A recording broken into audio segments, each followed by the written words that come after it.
What up, guys? Welcome back to another episode of the Weirdly Amused. I'm Noah. That's Dakota.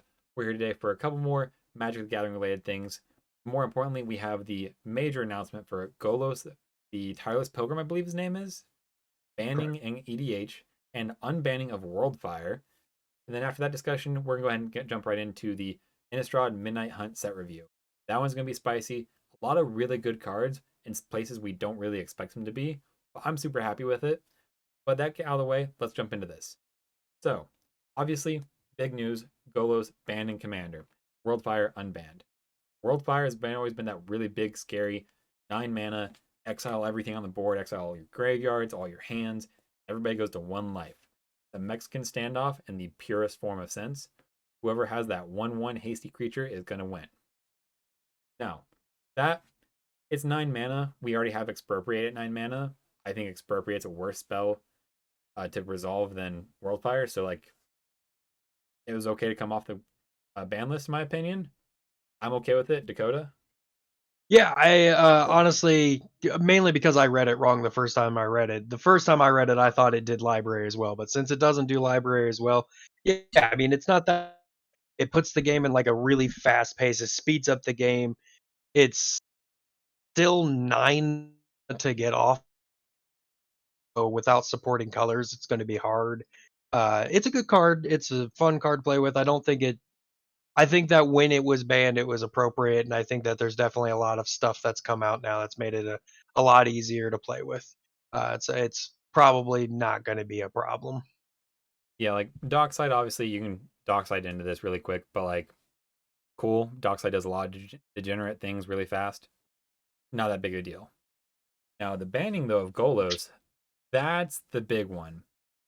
So, according to EDH Rec, he is the most popular commander of the format.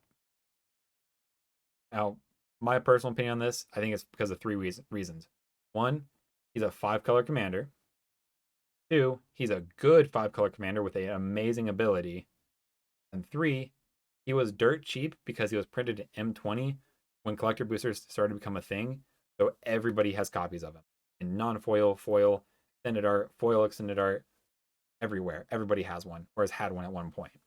Did they make an extended art of him? I'm pretty sure they did because I thought M20 had collector boosters. I Wait, don't no, no, think no, he's. no. Throne of Eldraine was the first one. Never Yeah, he mind. doesn't have an extended There art. is none. You're right. Okay, my bad. Still, dirt cheap. He's like $1.50 before he got banned. Like he's not expensive. Everybody has him. Now, that being said, he has a history of a problem card in formats. Like standard, he was the biggest reason why Field of the Dead was played because you just pay 5 mana, grab Golos, go grab Field of the Dead, ta-da! You're gonna win. That's just how it was. And thus, Field of the Dead got banned. I think Golos actually got banned at 1.2, but I could be wrong about that.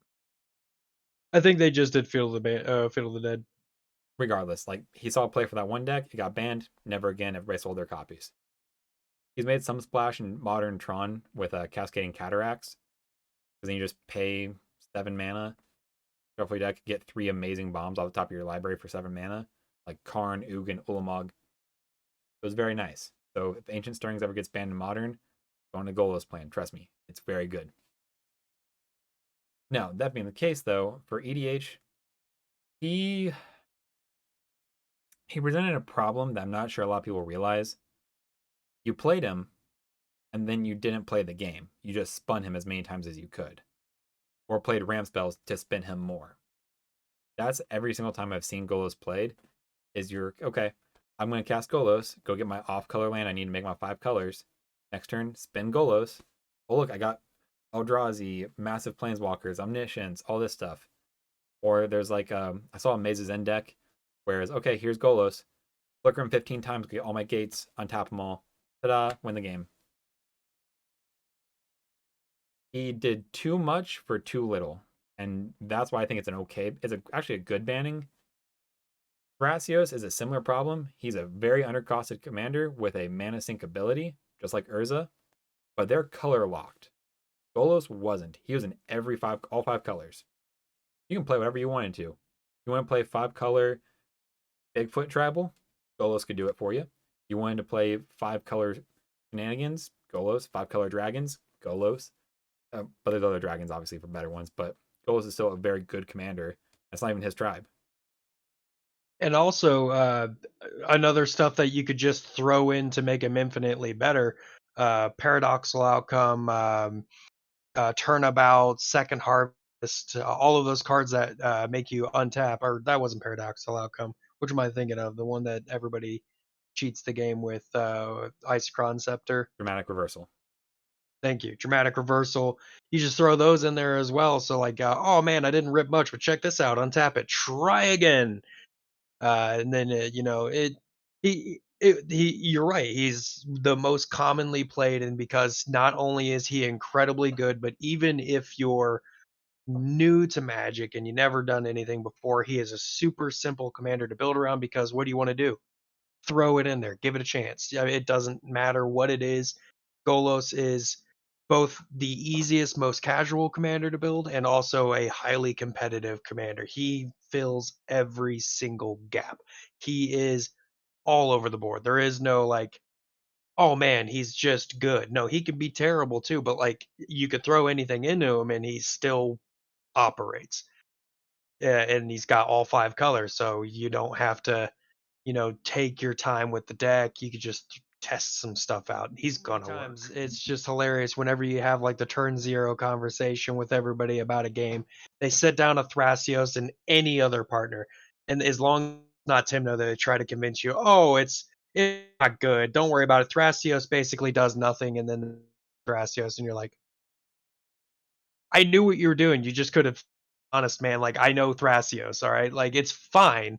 I'm a decent and competent Magic player, but don't try and bullshit me. Like Right. Like Thrasios is good. If he's attached to your commander, it doesn't matter what other partner you use. You could use that stupid uh changeling commander that they prismatic made that Piper. just adds another color. Yeah, you could just use the Piper. It doesn't even matter if Thrasios is any part of your partner. Your deck is good. Period. Thrasios just makes decks good. It has nothing but good value.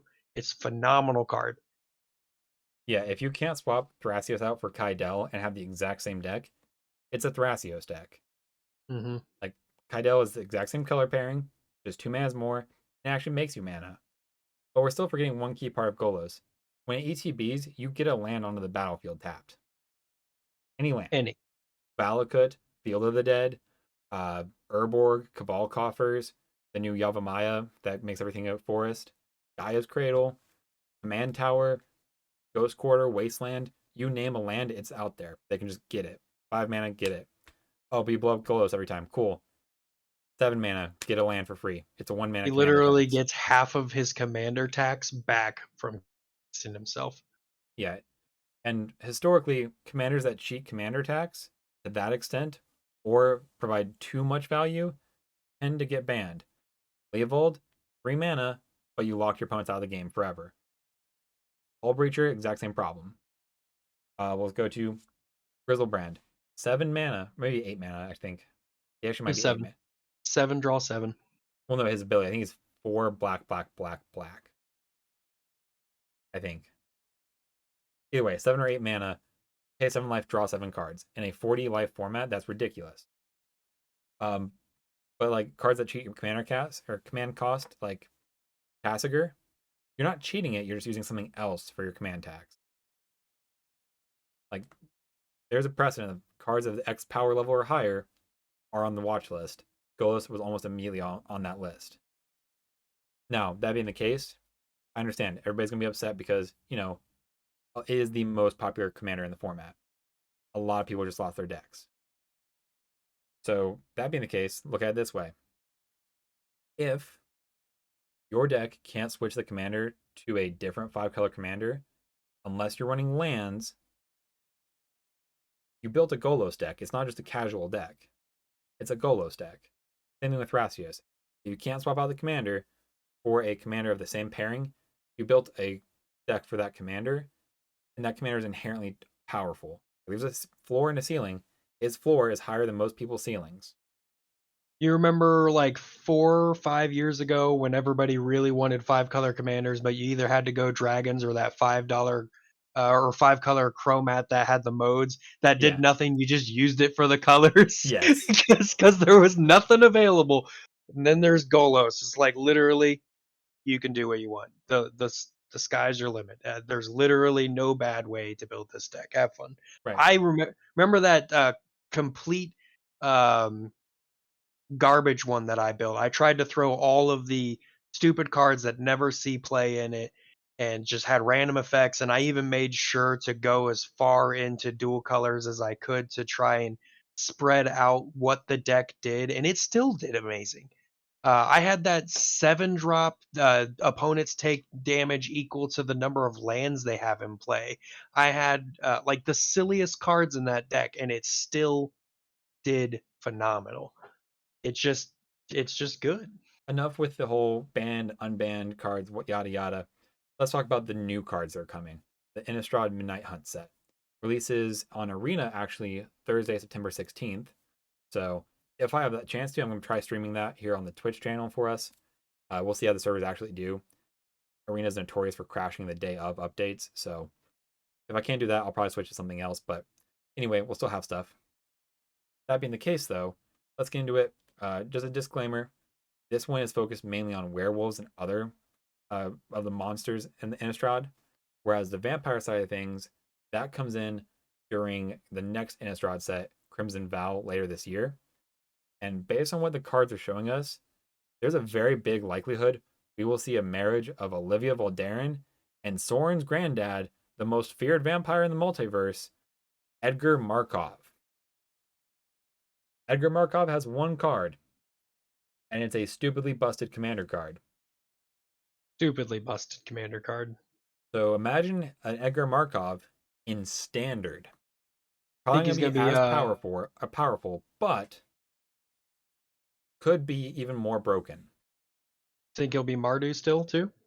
Most likely, because he's the progenitor of vampires across most of the multiverse. Yeah. It's definitely gonna be I mean, do you think he's gonna be better than the one we have now? No, Think he no, yeah, he will it's never gonna be be better hard. than Edgar Markov himself. But that being the case, let's get into it. Let's see what we got today. This new set mechanics. We got some new stuff, some old stuff, a whole bunch of mixed bag things. Let's get into it, see what we have here available. So, first off, and the important thing, we have night and day. Now, day, obviously, creatures have daybound or nightbound. So very similar to the original Innistrad werewolf mechanic, where if you cast no spells, it flips to the night side. And so you now get a token to represent what side it is, and this forces it across everybody.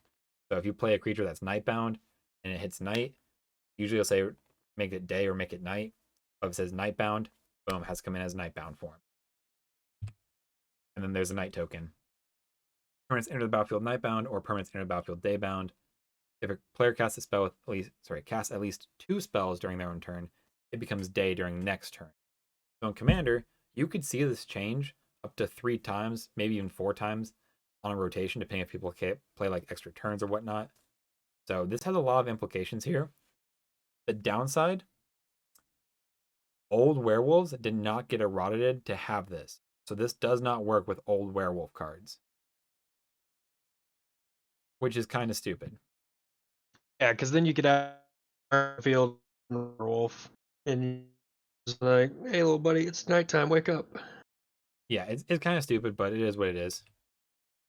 And next up on the mechanics is Disturb. So this is like flashback for creatures. And exactly like it says, you pay the Disturb cost, you may cast it from your graveyard transformed for on its Disturbed side, which becomes Archive Haunt in this case. And we're And noticing a trend of a lot of the disturbed cards exiling instead of going to the graveyard well, afterwards. yeah, like I said, this is flashback for creatures. So they don't want you just continually disturbing the creature over and over and over and over and over Yeah. again. They want you to go ahead and realize, okay, this is a powerful ability, but it has a cost. Mm-hmm. And then we have some returning mechanics. We got the original flashback. This is on sorceries and instants. It's literally the exact same thing as Disturb, but only on instants and sorceries. We love flashback. We love flashback, right? You love flashback. You love flashback. There's I like love flashback. 8 or 9 good flashback cards throughout the sets. So it's good for like Mm-hmm. limited and maybe for 60 card, but in Commander it's kind of meh. There's a can drop they gave me or gave us for with flashback I like. Yeah, and we'll get into that here in a second. But like Faithless Mhm. Looting, best card with flashback in the game. Mhm. Now, this last card you're seeing here has a new ability, Coven. So Coven, and then it has its whole text box here. All Coven means is that you can only activate the ability if you control 3 or more creatures with different powers. So Token decks, gonna love this. Go wide strategies, gonna love this. Voltron's gonna be a little bit harder to pull off because you need at least 3 creatures. But that being the case, I'm pretty sure Coven pops up in every color, so you can work around this in most cases. Now, that being the case, let's start off with white. Surprisingly, white has a lot of cards in here that I'm super happy for. Like, if I did Yeah, my counting they right, they actually have the most cards on this list in the solo colors. it's close. Yeah, it's white or black. Those two colors definitely got a lot, but white it was a lot, and it's not like white just got like a wide span of like okay cards too. White got good cards. Like I'm relatively excited for a lot of these. I think I'm gonna try a couple white decks for the first time since a while. Yeah, I can't remember you having just a either mono white or even white hybrid deck. You tend to avoid Yeah. that with a passion. Mhm. Now, that being the Yeah. case, though, first and foremost is the cycle of mythic rares for this series, the adversary cards. So, Intrepid Adversary, 1 in a white for a 3/1 with lifelink. It's a human scout. Pretty good card type there. Already 2 mana, 3/1 lifelink. Okay, I play that in limited, I play that in constructed. That's fine. But the format defining all star ability is right here. When it enters the battlefield, you may pay 1 in a white as many times as you want. When you pay this cost 1 or more times, put that many Valor counters on it. Creatures you control get +1/+1 for each Valor counter on Intrepid Adversary. So it's a 4 mana, 4/2 creatures you can, or 3/1 creatures you control get +1/+1. 6 mana creatures you control get +2/+2. 8 mana creatures you control get +3/+3. Beyond that, you probably don't need to put as much mana into it, but even still, that is insanely good. And as I asked you the first time we saw this card too, it does not say other. Right, it boosts itself up too, so that lifelink becomes very relevant very quickly. Mhm. And the best part about this, you can have this die and then recur it with Sun Titan and keep paying mana into it to get those Valor counters back. Yeah, it's definitely going to be an interesting card to see how it runs, see what people use with it. I It seems very good. Yeah, I could see this in a lot of go wide strategies, or even a lot of big manas like green white decks. Just have like 10 extra mana on a turn. I'll play Intrepid Adversary and pay 10 mana into it. Cool. I have +4/+4 on all my creatures. Like that's a very good effect. Mhm. Now, the rest of them, not almost as good, but they're still on par with that. Like Sigardian Savior. 3 white white for a 3/3 angel with flying. When it enters the battlefield, if you cast it, return up to 2 target creature cards with mana value 2 or less from your graveyard to the battlefield. So this is a new take on ETBs we haven't really seen since like Zakama. Cast an ETB, and you have to have cast it for it to have the ability, which is a failsafe because if this was just ETB, oh lord, so many abilities, They'd so be many able to characters. do they'd be able to it'd be a new Revel arc or the other one. Karmic Guide?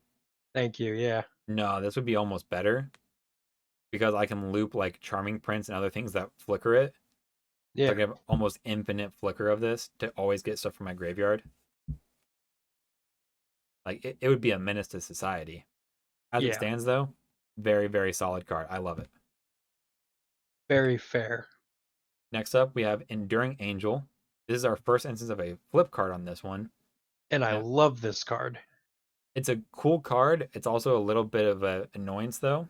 So it's 2 white, white, white for a 3/3 flying double strike angel. Okay, solid body. You have hexproof.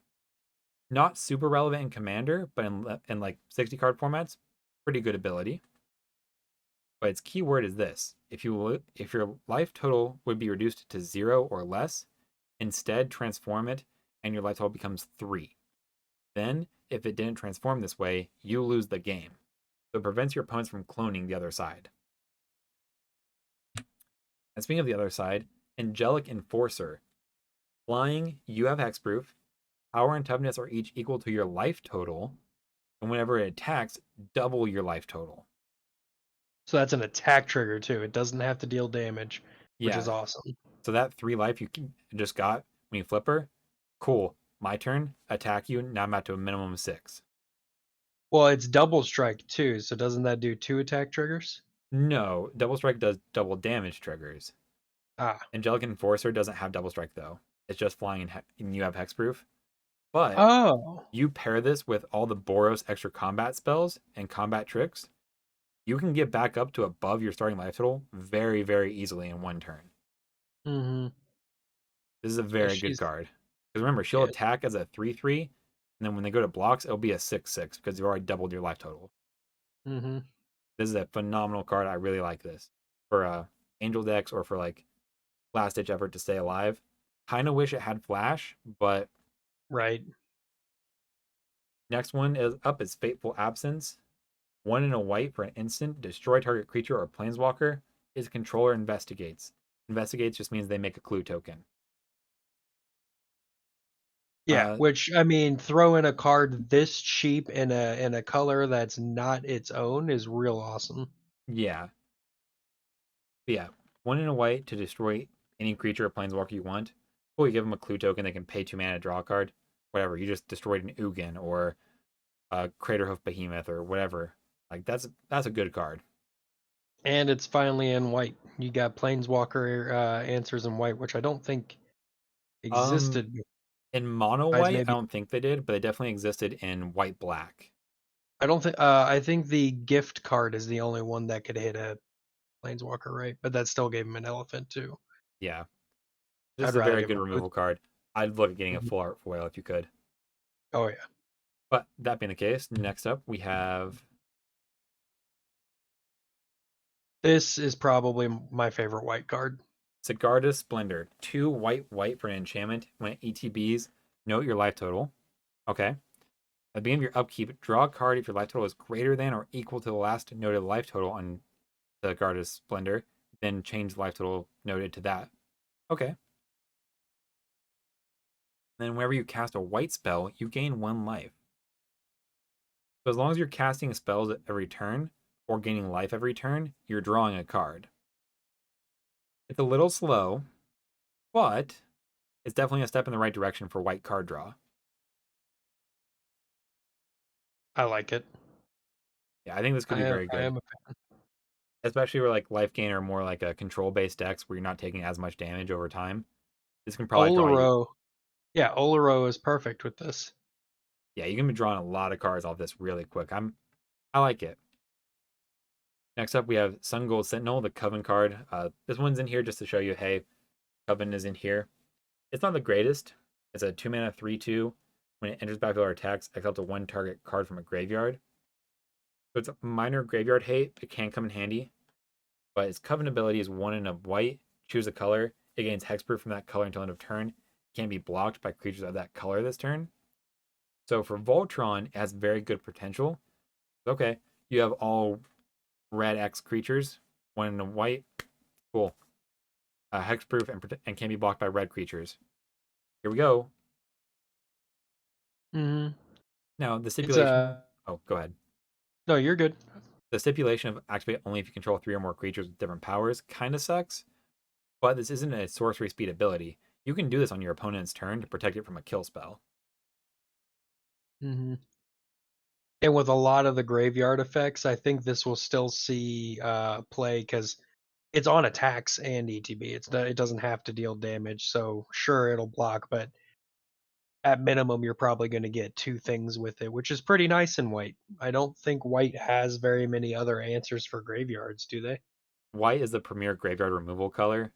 Uh, White, black, and green, that's their wheelhouse. It's like you have to remember, white has rest in peace. Oh yeah, man, I haven't seen that card in so long. Actually, that's weird. Now that you mention that, Yeah, it is. because yeah, Yeah, you definitely want to run that, but otherwise, like this is just a good like okay, you have a card in your graveyard that I don't really care for, but your rest of your graveyard is just stuff. Cool, easy way to get rid of it. yeah. And Ne- then if you want to be cheeky, you can still use its second ability to get protection, hexproof, can't be blocked. There's shenanigans with can't be blocked as well, which is always fun. And there's nothing like making people waste spells yeah, if you this is a really good gotcha ability. You have to be careful because in order to stop you from casting this, they can just target your other things to remove the Coven clause, so you don't have those three creatures. mhm, they just have to think of it first. Yeah, Make I sure you're think playing with stupid opponents that don't think that through. They only go for the problem. They don't go for the the stuff accessories. around. Yeah, the accessories around it. They're like, oh gosh, I gotta get rid of that card. All right, yeah, go ahead, keep going for Yeah, it. next up we have Vanquish the Horde. Probably one of the best board wipes ever printed, flat out. So it's a Yeah, 6 white, costs one less to cast for each creature on the battlefield. So in a 4 player game, as long as there are 6 creatures on the battlefield, this is a white board wipe. Destroy all creatures. yeah. That was nuts. No, Ben's super excited for it. He messaged me. He's like, "Oh my god, blasphemous act in white." But yeah.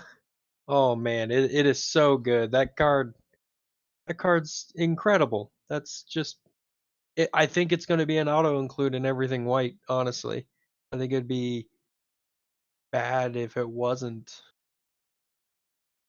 Yeah, this card is way too strong to not be an auto include in every white deck in existence. Mhm. Like it's a 2 mana wrath. That's super good. Now, that being the case, next up we have Curse of Silence. This is a trap, and it might be good, but like meh. So it's a 1 white for enchantment or a curse. You enchant a player. As it enters the battlefield, choose a card name. Spells with a chosen name enchanted player cast cost 2 more to cast. Whenever enchanted player casts a spell with a chosen name, you may sacrifice Curse of Silence. If you do, draw a card. It's Now, cheeky. I know a lot of people like curses, and like, yeah, you can use it to name like a really big combo piece. That way you force them to have extra mana for the combo. But like, why? You could just run Aura of Silence. You could run Actual Silence, or just run other stacks cards. The fact that you have to And, sacrifice it to draw the card rather than just when they cast the spell, you just draw a card. mhm. If it said when they cast the chosen name, you draw a card, you just name their commander and force another commander tax on it, and then make them suffer for it. That is what this white card should have been. Yeah. And I think it'll see better play in 60 card, honestly. I think in 60 card that card's going to be really good. Yeah, and 60 Um, cards could be good. Like in modern, turn one, play this, hit your opponent, name Lightning Bolt. mhm. And then like if you can if you stack them too, does it stack? Yeah, Like if you have two of them on the field, so then they have to pay four. yep. That's yeah. So like 60 card, it'll be really good, I think. But Commander, it'll be a fun, cheeky card. It's not a bad card. I'm sure a lot of enchantment decks will definitely have it because it's not bad, but like I don't think it'll be in every single deck. Like taxes decks, enchantment decks, that's probably the main wheelhouse for this card. Yeah, I'm not seeing this deck or this card be super resilient, but this will be a 60 card for sure. Keep an eye out on it though, just in case. Next up though, we have Dualcraft Trainer. This is where we get started to get to the commons and uncommons. But 4 mana, 3/3 first strike, another Coven card. Beginning combat of your turn, if you control 3 or more creatures with different powers, target creature you control gains double strike. This is a free double strike on combat. If you're playing like Boros or another attack heavy deck, this is a very easy thing for you to trigger. Yeah, and it's that nobody hates that ability. I Yeah, mean, double strike's great. hey Dakota, do you want to have your 3/2 become a 3/2 with double strike? Cool. Now to block it with a 6 toughness creature to not, sorry, a 7 toughness creature to not trade with this. Hmm. Like a double striking 3/2 just looks scary on paper. But like, and it can even give itself double strike if need be. Well, now I'm a 3/3 with double strike instead of first strike. That's still a good card. I'd still run that as a Voltron or creature based deck. Hmm. Next up, another flip card. Bereaved Survivor, 2 and a white for a 2/1. Whenever another creature you control dies, transforms into Dauntless Avenger. Whenever it attacks, return target creature card with mana value 2 or less from your graveyard to the battlefield tapped and attacking. This is Baby Sun Titan.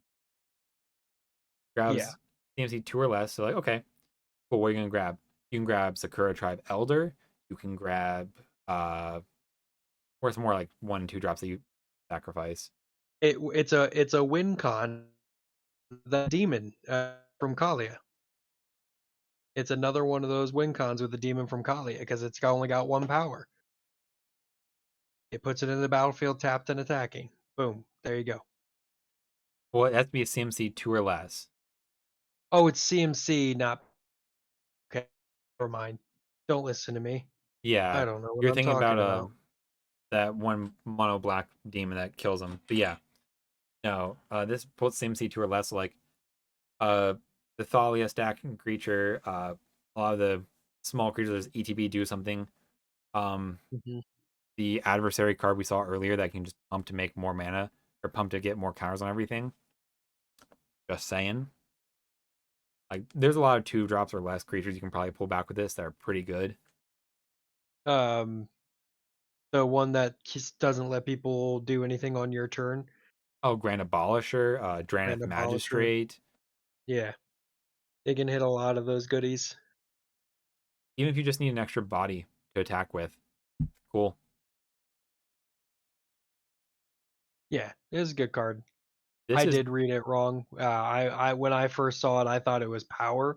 I was like, that's absolutely stupid. Luckily, it's not that stupid. no, it's not as broken, but it's still a good card. Oh yeah, Speaking of good cards though, Mono White Ramp. 1 and a white always for a love my. 1/1. Ambitious farmhand enters the battlefield. You may search your library for a basic plains card, reveal it, put it into your hand, then shuffle. Okay. And your Dauntless Avenger can grab this because it's a 2 drop. See? Big brain. It all works together. Hmm. And then Coven, And they have two different um powers as well, so it already goes towards 2/3 the of second Coven. ability. Yep. Yeah. And then Coven is 1 white, transform it, activate only if you control 3 or more creatures with different powers. Comes into Season Cathar, a 3/3 with lifelink. That's cool. Oh, I'm gonna go ahead and block it with a 2/2. Well, guess what? It's a 3/3 with lifelink instead of a 1/1. Hmm. And then oh, you blink it, it comes back as the face up version of this because all flip cards always come back as face up, wherever the front face is when they get flickered. So they come back, go get another land.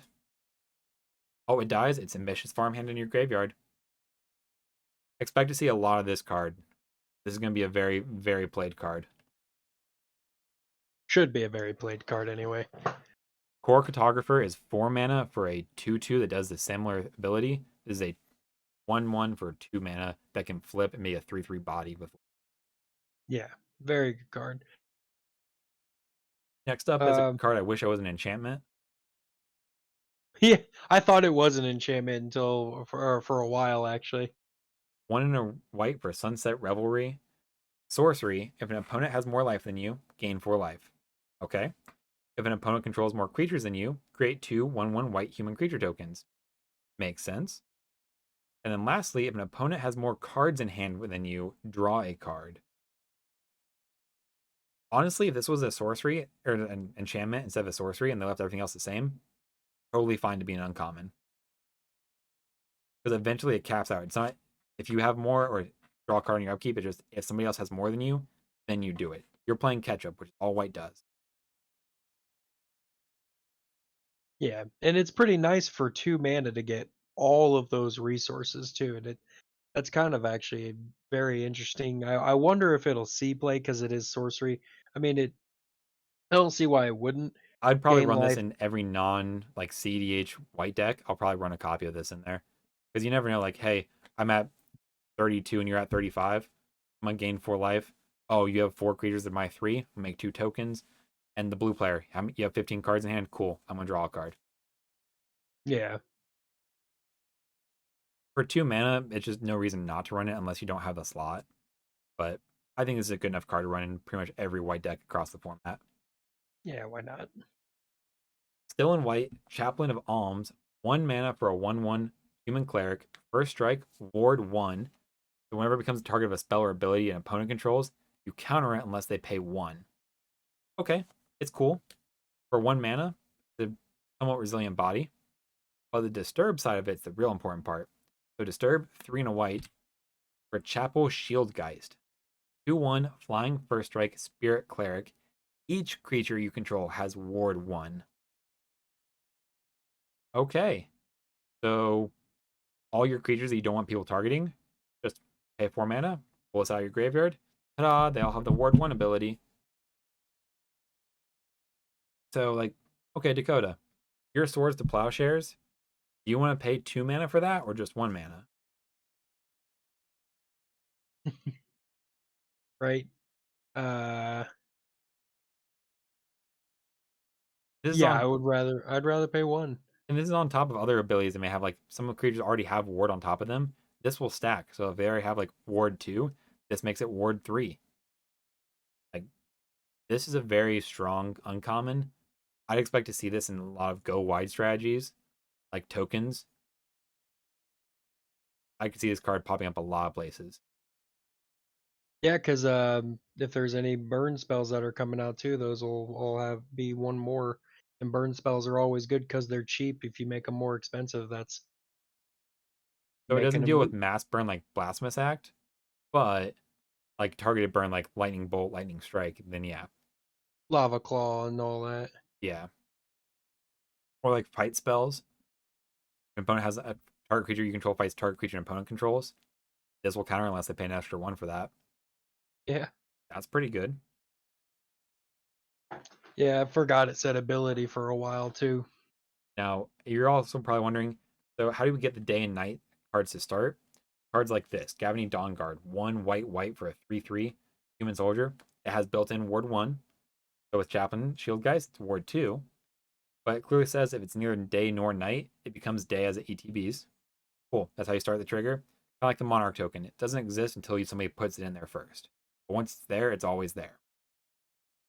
Now, whenever day becomes night or night becomes day, look at the top 4 cards of your library. You may reveal a creature card with mana cost 3 or less from among them and put it into your hand. Put the rest on the bottom of your library in any order. Okay, it's only grabbing small things, but like I said, once day and night It's get just going, you can transform that up to 3 times a turn. That's 12 cards you're looking through. yeah, it's just a dirtle. Nobody's gonna mess with it, especially because it's got Ward 1. They're not wasting the spell on that because they're not gonna think that through. So you're just sitting there sifting through your library. Oh, woe is me. Don't worry about it. I'm gonna dirty brainstorm every turn. Yeah, like, okay, what your opponent's not going to do? Not cast spells? No, they're going to cast spells. They don't care about this. This is a very good, like, incidental value card. Now, if you let somebody go like 2, 3 rotations with this card, I strongly suspect that you've given them at least 3 or 4 combo pieces. Combo decks, be on the lookout for this card, like Reanimator combo, Abzan decks. I know I'm putting this in my CEDH deck, maybe because I'm gonna play this. Then I'm gonna look at my opponent, who's a Storm player, and be like, all right, cool. Are you gonna give me a free look at my 4 cards, give me a combo piece, or are you just not gonna take a turn? Yeah, very good. I cast a lot of spells. I mean, I cast a lot of spells. I love casting spells, but I'm also really high on my Abzan Reanimator deck right now. I need to finish that up real quick, but so good. Yeah, no, I read this and I was actually surprised it was an uncommon. I was like, that's pretty good. Yeah, for an uncommon, It's this might that take best uncommon in the set for me. Like this is really good. Mm-hmm. Next up, though, Cathar Commando, 1 and a white for a 3/1 human soldier with flash. You can pay 1 colorless, sacrifice it, destroy target artifact or enchantment. This is a flash Rex Sage in white. Or Caustic Caterpillar. Yeah, either way, but like think about it. Rex Sage and Costa Caterpillar, great cards. They deal with a lot of problems. But what if they had flash? Yeah, that's pretty sweet. Plus, it's a 3/1, Yeah. so it could do a decent body as well. Yeah, like say you don't Like, need the Rex Sage, you just want to flash it in. You want to put some pressure on somebody. Cool. Now you have a gun opponent. I'm like, all right, who's gonna cast that big enchantment or that big artifact for me to blow up? hmm yeah, it's a very good card. Um, I was surprised it wasn't green because it's very green effecty, but yeah, it's good. It's very good. I also like the art on it too. Like so far out of all the cards, I think that art on that card's been one of my favorite. Yeah, it's beautiful artwork, beautiful ability, very good card. Pick up a copy if you can. It should be a common, so foils are like 5, 10 cents probably. Nothing too bad. hmm Next up is all you Voltron players out there. Edge Witch's Mask, mono white, so single white pip, artifact and equipment. Equipped creature gets +1/+1. Equipped creature can't be blocked by creatures with power 4 or greater, and it's equipped 2. Yeah, that's insane. So the big problem with Voltron is that unless it has trample, you just throw a tiny little dude behind it or underneath it, let them die. But now they can't. Now they have to block something a little bit heftier. Backwards. They can't block with heftier. They can only throw the nerds underneath Oh, it. yeah. My apologies. They can't block with a hefty creature. They're almost never trading for your creature. You're always at least clearing one thing. Plus, in mono white, cool. That's one of Voltron's like big 3 colors. Easy way to give it trample in other colors. hmm Gonna be super good. You're either gonna clear out a lot of little dudes, or you're gonna clear one dude and hit him in the face. But we're finally through It. white, so let's get into blue. Oh god, Yeah, blue. this one's gonna be some problem cards, but we'll talk about them. Oh man, blue. Fun. Blue's adversary, spectral adversary, 1 and a blue for a 2/1 with flash and flying. There's a flash. When ETBs, you may pay 1 and a blue any number of times. Cool. You put that many count +1/+1 counters on it, then you phase out up to that many other target artifacts, creatures, and or enchantments. So when they phase out, they cease to exist. They're not removed from the battlefield. They don't exile and come back. They just stop existing. So they take all counters, auras, and equipment with them. Yeah, I am super excited about this. Like, cause even if you don't, it saves good things. It's Teferi's protection in blue-ish. You know, you're not saving everything quite as hardcore as Teferi's protection, but man, blue being able to save anything on this level is great. It's absolutely fantastic. I mean, uh, I love it. Yeah, I love it. this is it's a very techy card. You have to know what you're doing with it. But anybody who knows what they're doing with this is going to wield this to beautiful perfection. Like, oh, I'm going to cast this board wipe. Well, I have 3 things I want to keep because they make a combo, but are currently being stopped by this guy's creature. I'm just going to go ahead and pay 8 mana and save them. Mm. You can let this die. You don't care about that. You just want to save the 3 creatures you're protecting. Like, that is, yeah, it's a hefty mana investment, but I'd argue that once you get to 3 or more, probably not as good, but you want to do it to 1, maybe 2 creatures. I'll pay 4 to 6 mana for this effect almost every day. Almost every day, especially because I usually, as we just really don't play white, so I don't get Teferi's protection. So I need the stuff like this. I'll pay a little bit extra mana and make sure that I'm secure. Right. Yeah, I'm totally in for it. Speaking of secured, Lear, Disciple of the Drowned, 3 blue blue legendary creature, human wizard. Shockingly, our first legendary creature we've had on the list so far, but it's a 3/4. Spells can't be countered. Not your spells.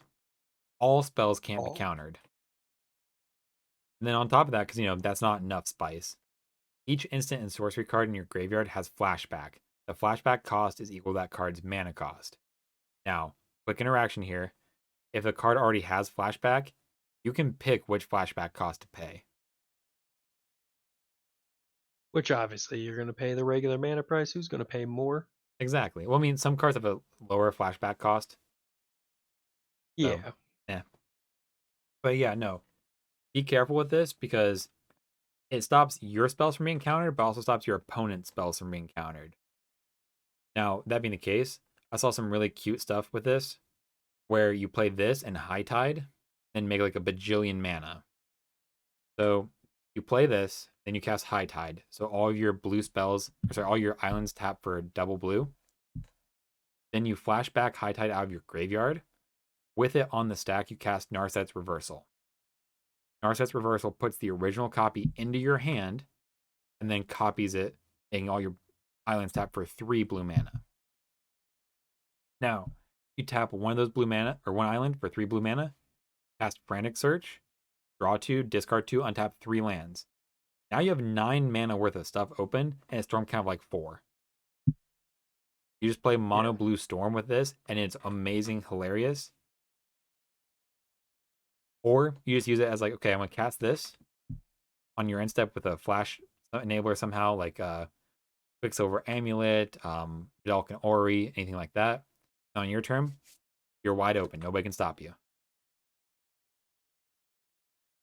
Yeah, it's very good.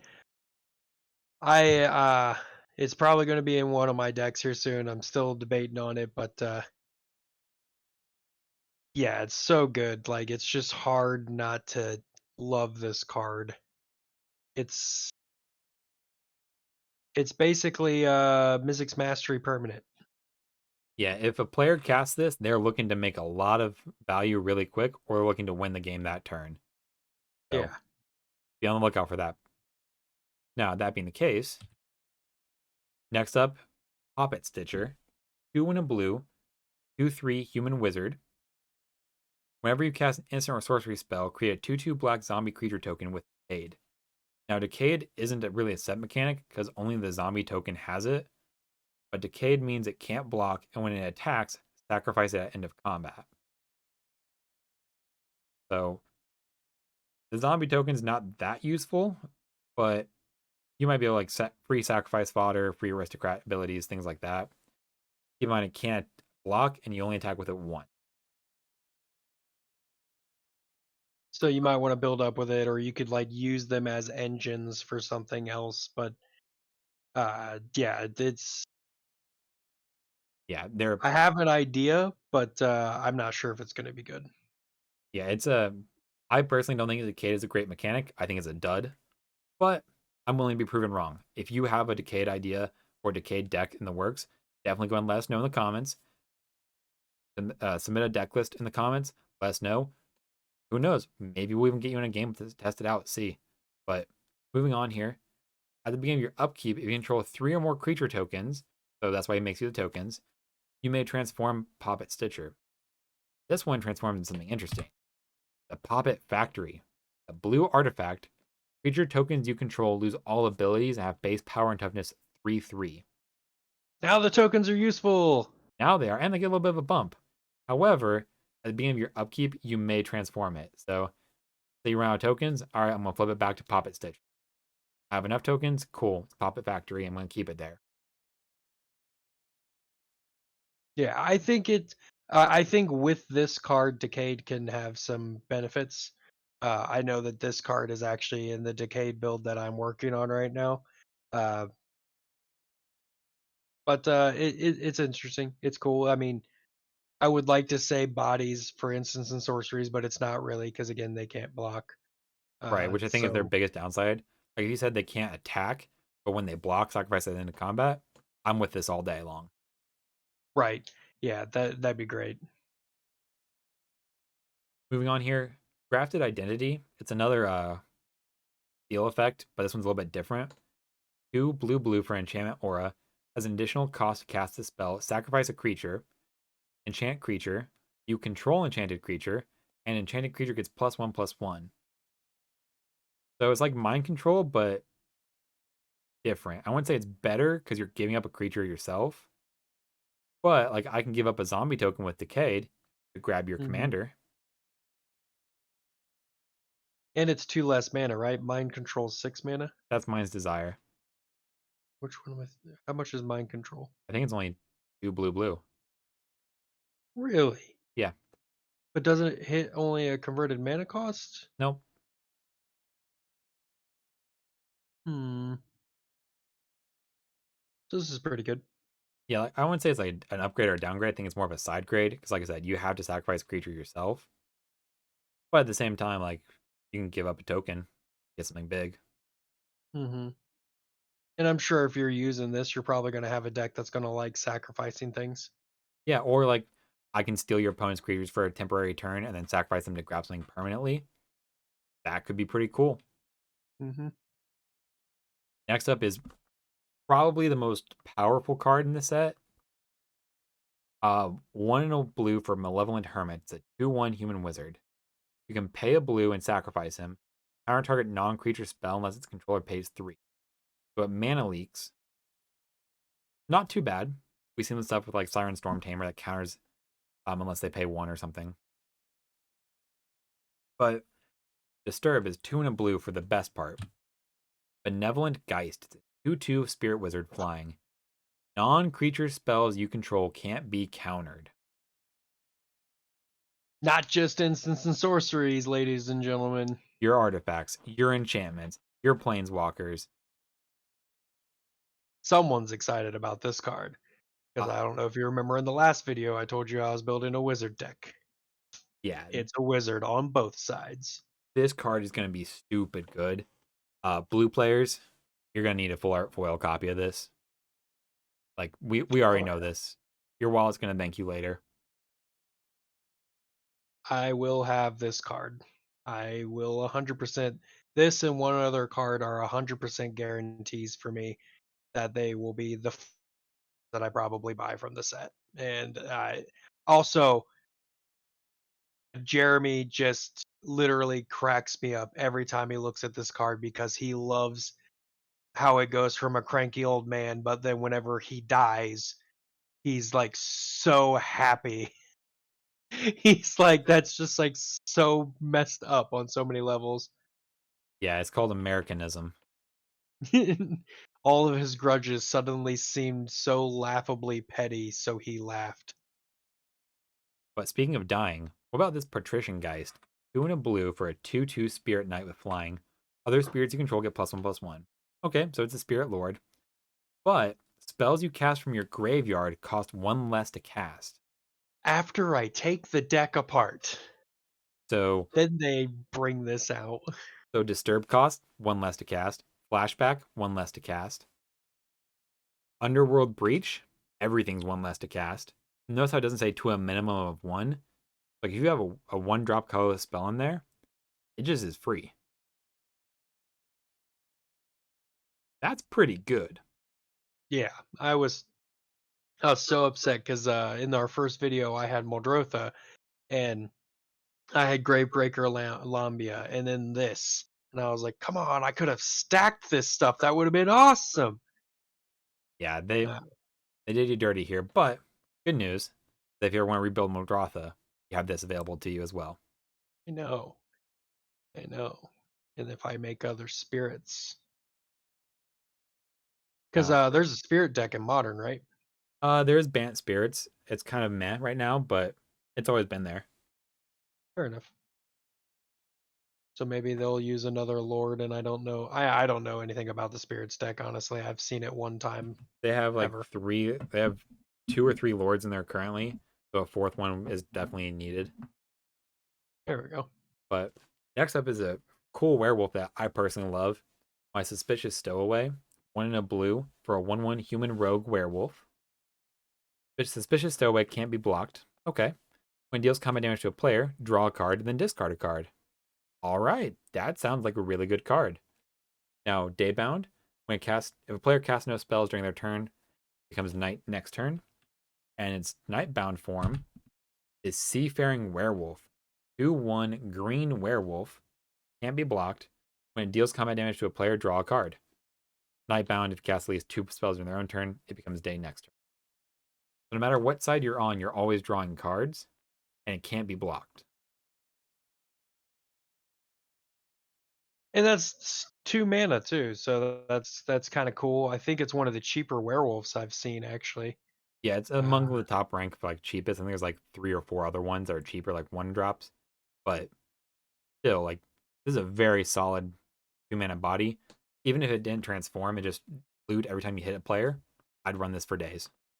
yeah, It's a human rogue too, so all you rogue decks out there can play this in there.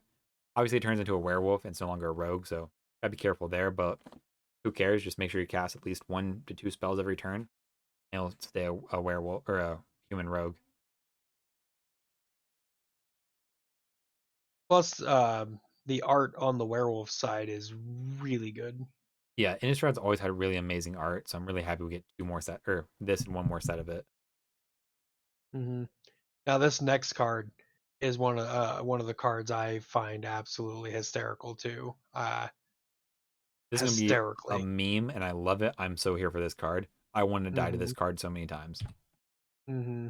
Sludge Monster, Yeah. the 3 blue 5/5 horror. When it enters the battlefield or attacks, put a slime counter on up to one other target creature. Non-horror creatures with slime counters on them lose all abilities and have base power and toughness 2/2. Just hilarious. That's a really cool Thrasios you got there. Be a shame Yeah. if it was a 2/2 do nothing. Yeah. That's a really cool Aurelia the War Leader you got. Now it's a 2/2 no extra combats for you, sir. Yeah. It's so good. And it's so good. And it's so weird too. And I Now, love that it's enter the battlefield or attack too. So like you're gonna at least get it off once. And right. it's permanent. It's not one of those until end of churn things too. As long as this guy is on the field, it's permanent, which is great. Right, like they can always remove him, but the slime counter stays. So if he comes back at any point, they're back to being 2/2s. Hmm. I love this card. I think it's going to cause some memes and some hilarity. I'm here for that every day. Yeah, it's definitely gonna be funny. Next up is another card you like, Coda. This is the other card that will be instantly purchased for me. Triskaideka Phil. I think it's how you pronounce it. Triskaidek file. File. Okay. I'll call it Dr. Phil then. 1 in a blue for a 1/3 human wizard. You have no maximum hand size. Already enough Two to sell drop, me. no max hand size. At the beginning of your upkeep, if you have exactly 13 cards in your hand, you win the game. This is so much easier than all the other 13 cards out there. Because there's one that if you have exactly 13 life, you win the game. I think there's one if you have exactly 13 cards in your library, you win the game. Like this is the third in a cycle. There was a white one that if you didn't have 13 life, you go up to 13 life. And if you have 13 or more life, you go to 26 life. And then there's Triskaidekaphobia, so you either lose a life or gain a life to get down to 13. Then you win the game once you're at 13. And this one. That's not even the best part. It still has 3 in a blue, draw a card. Yeah, there's literally no failure on here for me. So it's a wizard, and I'm doing wizards right now. Two drop, no max hand size, so another no max hand size added to my deck. And then an alternate win con in case I don't get to my other stuff. You don't even have to rely on it. If it happens, it happens. I mean, cool. I'll probably get to it. 13 cards in hand is pretty easy to control. Um, but it's just benefit. It's just good. Yeah, I see no downside for this. I would still play if it just said 2 mana, you have no maximum hand size, pay 4, draw a card. And it's a 1/3 body. Yeah, like it's gonna block occasionally. You'll be happy with it. Yeah, just great. Just great. Oh crap. I did nothing on your end step. Great. I'll draw a card. Cool. You didn't have anything for me to counter? I'll draw a card. Well, it sounds like they're losing hope here. And speaking of losing hope, how about fading hope? Mono blue pip, instant, return target creature to its owner's hand. If it was a CMC 3 or less, scry 1. And it So, can do your own. yep, you can just do 1 mana, bounce that thing I don't like, and if it just happens to be 3 CMC or less, I scry 1. I'm okay with that. Yeah, But absolutely. It's I mean the other ones are good, but it's definitely it does only hit creature, which I think is almost all of them hit only creature except for the one from Theros Beyond Death. So, yeah, I mean it's just another option to annoy people. yeah, at 1 mana, they mostly only hit creatures or like an artifact or an enchantment. But I mean, I'm okay with that still. Like, this is a Yeah. good, solid card. More blue removal for us, please. Next up is Firmament Sage, 3 and a blue for a 2/3 human wizard. It's neither day nor night, it becomes day as the ETBs. And whenever day becomes night or night becomes day, draw a card. Yeah, and this one I'm it's because it's another wizard. I am definitely trying to spec on this. I want to see how much the day and night mechanic is utilized in Commander. Mm-hmm. Because I mean, there's obviously a lot of good cards. If it sees enough play, or if I can see that it has the ability to switch day and night enough, why not throw a card that's just going to randomly generate me card draw for people just playing the game? Right, like you draw what? 2 cards off of this? I'd say it breaks even. 3 cards, you're Yeah. up. Hmm. I'm okay with that exchange. Like, sure, most decks probably won't generate night or day, like to start the game off with, but if people are casting like 1 to 2 spells every turn, I'll play this down. It forces day and night to happen. Bada bing, bada boom. Now we're on the clock, boys. You're gonna let me draw 15 cards. You're gonna kill this thing first. Hmm. Yeah, so I'm gonna definitely I'll own this card, and it may make an appearance in my deck, depending on how well I see day and night mechanics used. Because I know I'm definitely a player that will sit there on their own turn, so I know the Nightbound will be triggered, and then if Nightbound's triggered, Daybound's obviously going to be triggered. It's far easier to cast spells than it is to not cast spells. Right. Next up, Ominous Roost. 2 and a blue enchantment. When it enters the battlefield or you cast a spell from your graveyard, Dakota, create a 1/1 blue bird creature token with flying, and this creature can only block creatures with flying. That was like my only weakness was flying creatures in Muldrotha. And again, after the deck comes apart. It always works that What? way. You should just I would have I would have had so many birds. take apart Nala. We'll get great wizards. No. Next up is one I'm super happy for. Otherworldly Gaze. Mono blue pip. Instant. Look at the top 3 cards of your library. Need a number of them into your graveyard, and the rest back on top of your library in any order. Flashback 1 and a blue. This is a flashback I was noting earlier that I was really excited about too. So yeah, this is probably one of my favorite flashback cards in the game currently. Yeah, like there's a current flashback card I'm high on. Think Twice. It's a mono blue pip. Draw a card. Flashback 1 and a blue. Yeah. So I actually might just replace it for this because cool. I don't draw the card, but I can do it on your end step. Look at top 4 or 3. Top 3. Find the card I want to draw that turn, if there's any of those 3, and then draw it, put the other ones back.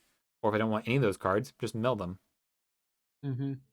It's like a better Sensei's top I wouldn't go that for one far. for one turn. For one turn. Maybe.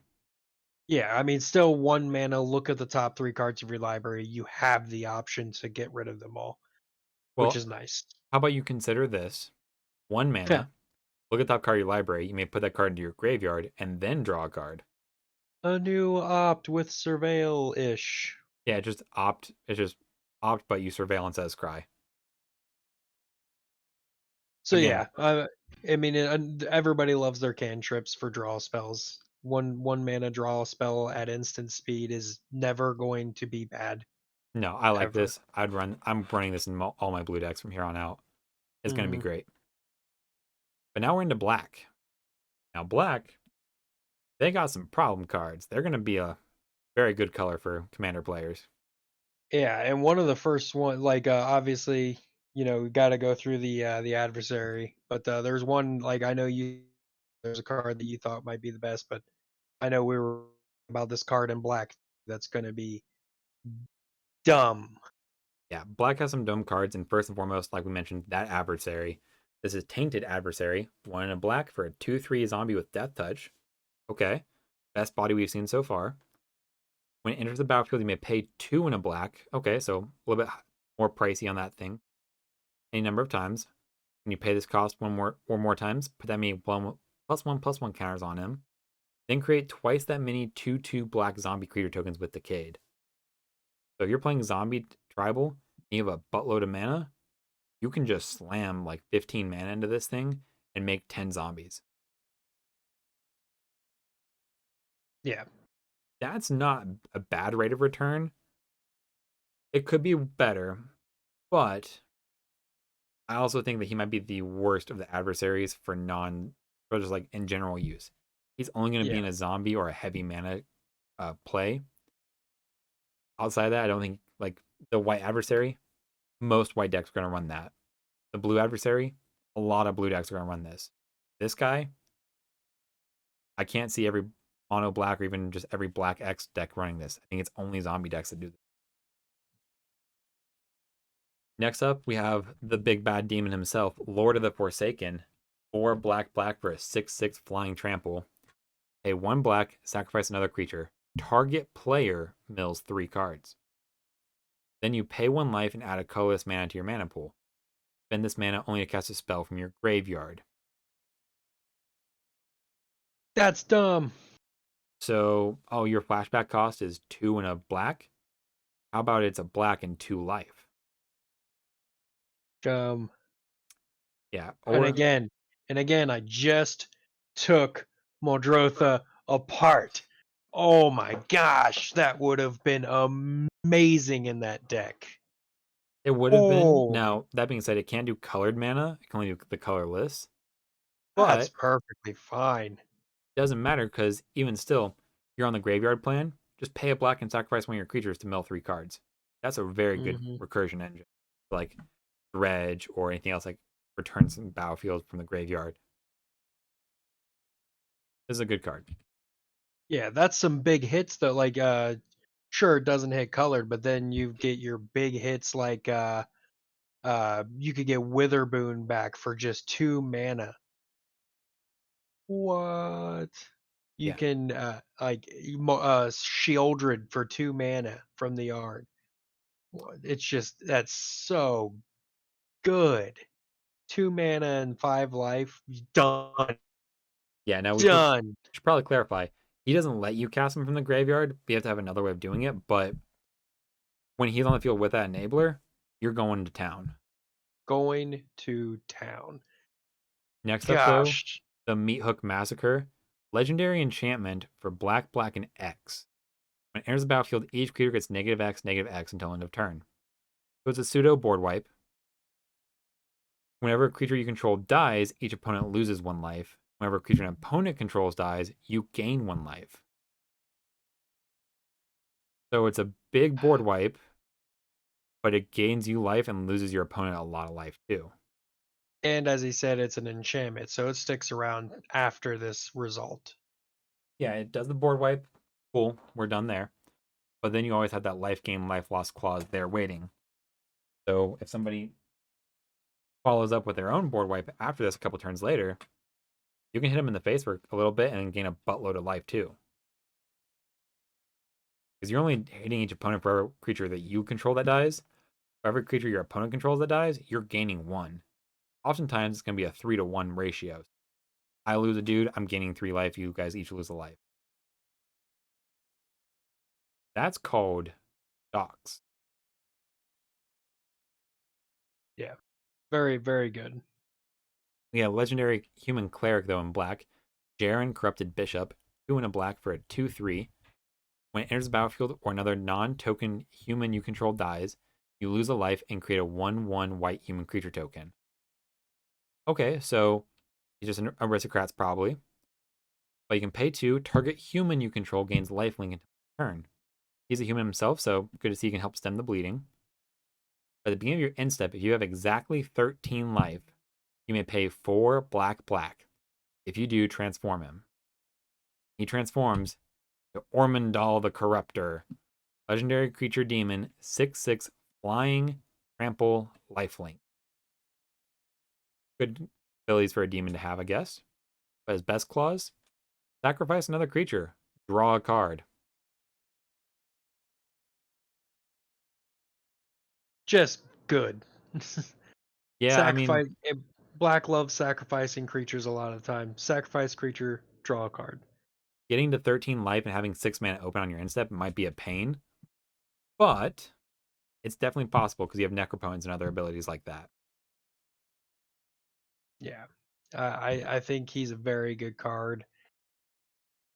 The artwork's also really cool on that one too. I know we keep talking, Innistrad, cool artwork, but this one, like the demon side of it, it looks really good.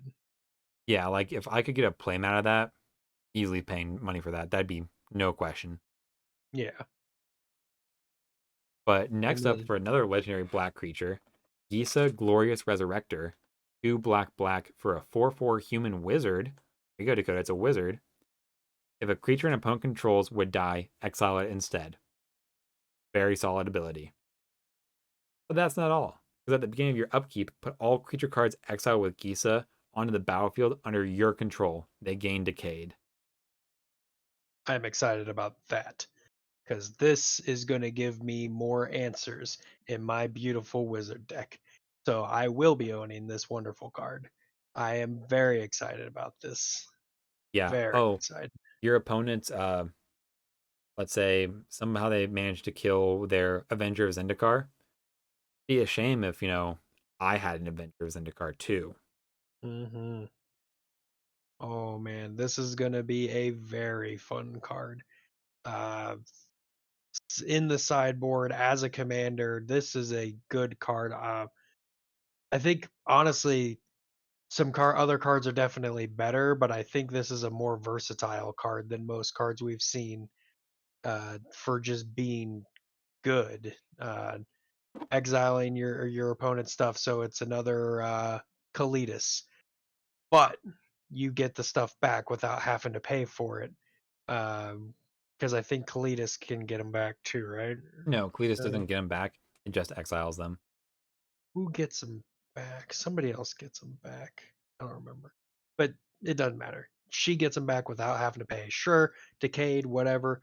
You could just like if they're good creatures, you don't even have to swing. You can still keep them.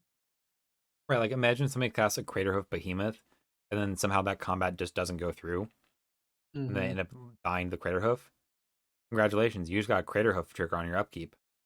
Yeah, there's just like so many possibilities that this card opens up that is just beautiful. And this is going to be, actually, I said two earlier, I meant three. This was actually one of the first cards I saw from this set, and I was super excited for it.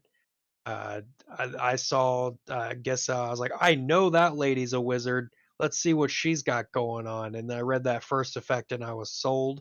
I didn't even read the second effect for a while because I was okay with the first effect alone.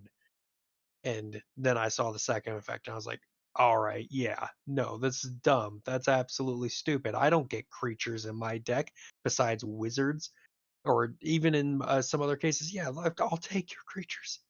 Even if your creature's a dumb dirtler that means nothing. Like you sack a Sakura Tribal, sure, I don't have forests in my deck, but now I just have a free body, Well, free Sakura shuffle Tribe of can my grab deck. any land, any basic land it can grab. Oh, you're right. It can. Oh, I don't even know what I'm talking about. So yeah, I could still get ramp off of you. I could get card draw off of you. Anything. Right, like it's gonna give you value no matter what dies. A tier commander card. I love it. Mhm. Mhm. Yeah. Speaking of good I cards, Bloodline Calling. 1 black black instant. Target creature gets choose one. Target creature gets -5/-5 until end of turn. Or creature tokens get -2/-2 until end of turn. So back on Craterhoof, Craterhoof strategies are usually resolve around having a lot of token bodies. Be a shame if your Craterhoof only gave you like +3/+3. yeah. Yeah, and it's as you said, instant. And it's versatile too, so you can carry it and not have to be worried because some people carry like some of the other ones have had only effects for tokens or non-tokens. I know there's that enchantment that only does tokens. Like yeah, you could run that, but then you end up playing against a whole bunch of people who are non-token. It's versatile, so you never see a token deck. Great, you still have an answer for something. Yeah, like there's no reason this card should ever be a dead card. Either there's gonna be a problem card you need to remove, a problem creature you need removed. Most creatures are X5 or smaller. And then, okay, there's not a lot of creatures I need. There's not one creature I need to kill, but there's a lot of little guys. Really low creature tokens. Next up is Yeah, another human werewolf, Graveyard Trespasser, 2 and a black for a 3/3. Ward, discard a card. So instead of paying mana, that's discard a card to target this. yeah, and out of curiosity, Hmm? can you just discard and add ward to it for no reason? No, it has the keyword ward on it, but the cost to get around the counter is discarding a card. Okay. All right. I was gonna say because like, Yeah, ward is like Coven, it's always there. It just has different requirements per card. gotcha. All right, yeah, because that would have been nuts if you could just, all right, ward discard. I'm just discarding a card to discard a card. That would have been broken. Yeah, no, it's not that good, but if an opponent were to target this with a spell or ability, they have to discard a card or that spell or ability gets countered. Hmm. Now, that being the case, when ETBs or attacks, another clause here we've seen a lot of, exile up to one target creature card from a graveyard. Sorry, one target card, not creature card. If the card was a creature card, though, each opponent loses a life and you gain a life. Okay, pretty good. And then it has Daybound, because it's a werewolf. So the Nightbound side is Graveyard Glutton. 4/4 keeps the ward discard a card. However, when it ETBs or attacks, exile up to two target cards from a graveyard. For each creature card exiled this way, each opponent loses a life and you gain a life. Okay. Graveyard spot removal with a fun little protection. It's pretty good. Yeah. Really, really nice. Ends in a life gain, just eats away at graveyards. Solid card for 3 mana. Next Yeah. up is probably the best curse I've ever seen out of a standard set. Curse of Leeches. 2 and a black. Enchantment curse.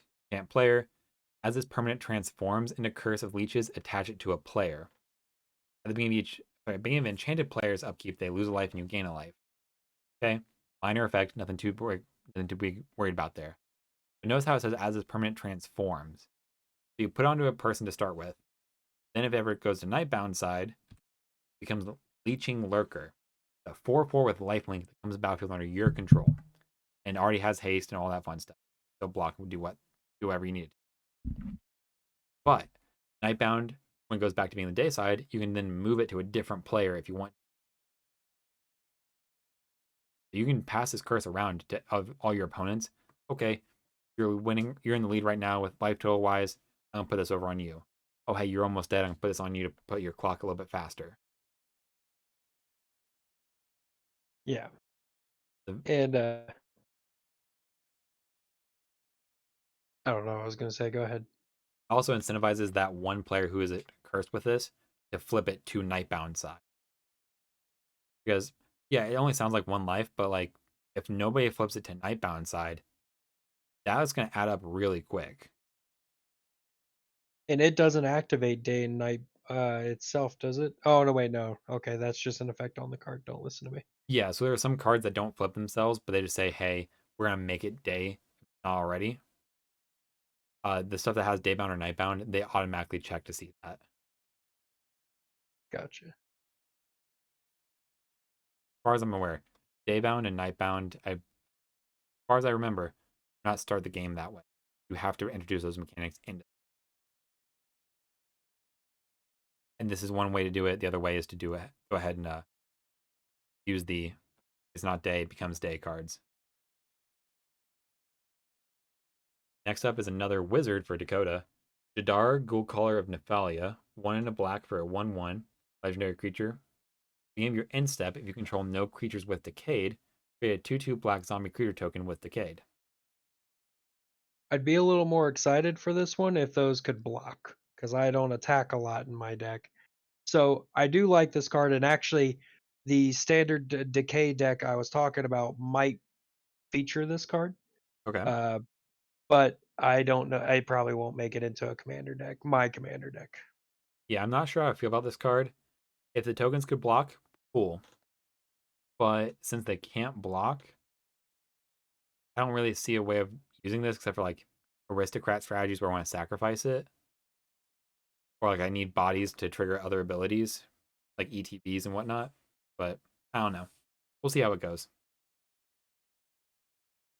It is, if you have nothing else, two bodies on the same turn to though for 2 mana. Uh, I mean, sure, the one can't block, but it's still 2 mana, technically three. Um, so like for attacking someone, it's Yeah, not like terrible. it'll start the clock for people, but it doesn't really do much besides early game start the clock. Hmm. Next up, though, we have a callback to one of my favorite Magic cards from the original Innistrad set, Champion of the Perished, for a mono black for a 1/1 zombie. This is a callback to Champion of the Perish, the one white, 1/1 human, that has the exact same ability to swap out zombie for human. Whenever another zombie enters the battlefield under your control, put a 1/1 counter on Champion of the Perished. Yes, and this is the main card in the in the zombie deck that I am working on. Yeah, The this is your decayed deck. payoff for a Decade, I guess, but at the same time, it's just like it has no evasion. I can throw a 1/1 human in front of this every day. Yeah. Yeah. So we'll see how it goes. There's also a green one like this too, isn't there? I think those are for elves. Yeah. Yeah, like Something this like is. that. I just like the callback from Champion of the Perished to Champion of the Perished. I love it. Yeah. Next up is another really cool werewolf, Baneblade Scoundrel, 3 and a black for a 4/3 human rogue werewolf. When it becomes blocked, each creature blocking it gets -1/-1 until end of turn. So tokens can still block it, they just won't do damage to it unless they're X2. So that's a pretty strong ability, in my opinion. Daybound, Nightbound, obviously. Nightbound side has the exact same clause. Whenever Baneclaw Marauder becomes blocked, each creature blocking it gets -1/-1 until turn. However, it's a little bit spicy stuff because it's Big Bad Werewolf. Whenever another creature blocking Baneclaw Marauder dies, that creature's controller loses 1 life. So it may not hit you in the face with its 5/4 body, but it'll still do a little bit of chip damage for you.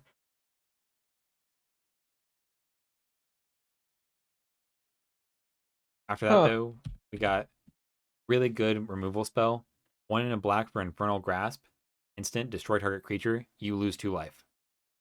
Yeah. Doomblade better. Doomblade variants are good.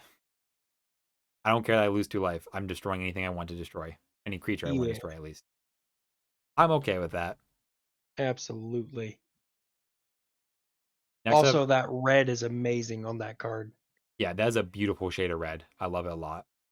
This next one, we got to talk about the art too. So go The ahead and do your Farmer, thing. the Yeah. Rotted Reunion, mono black instant. Exile up to one target card from a graveyard. Create a 2/2 black zombie creature token with Decayed.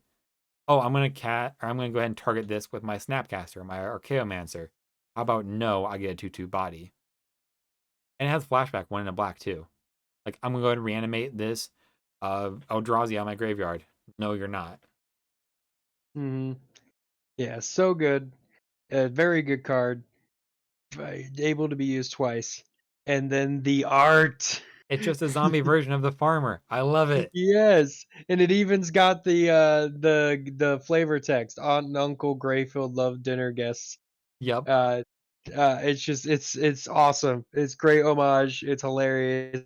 Fun little thing to throw in there for people. I was like, wait a minute.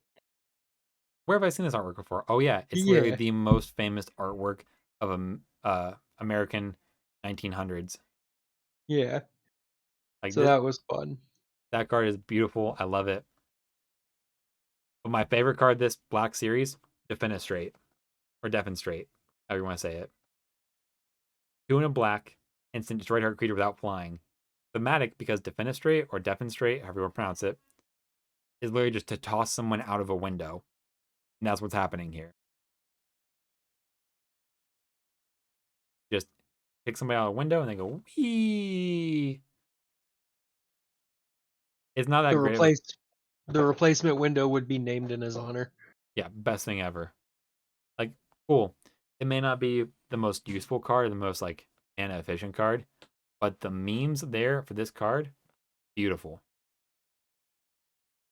Like I just threw I just threw a Kozilek out of a window. Yeah. How's that feel?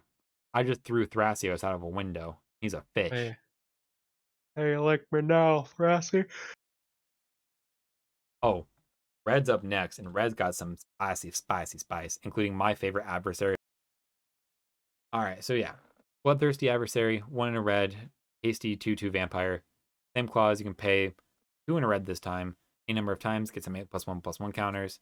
You exile that main target instant and sorcery cards from your graveyard with CMC 3 or less and copy them.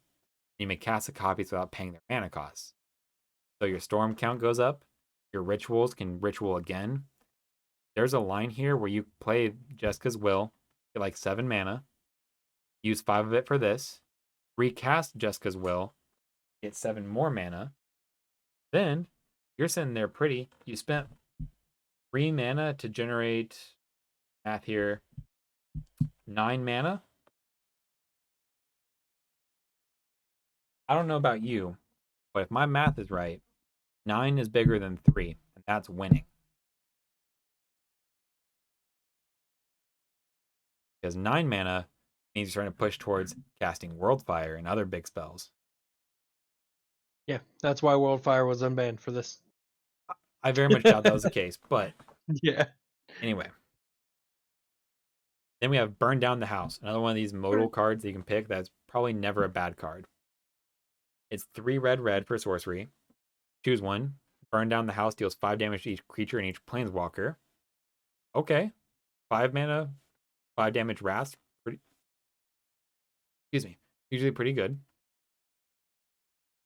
Or create 3 1/1 red devil creature tokens with when this creature dies, deals 1 damage to any target. They gain haste turn.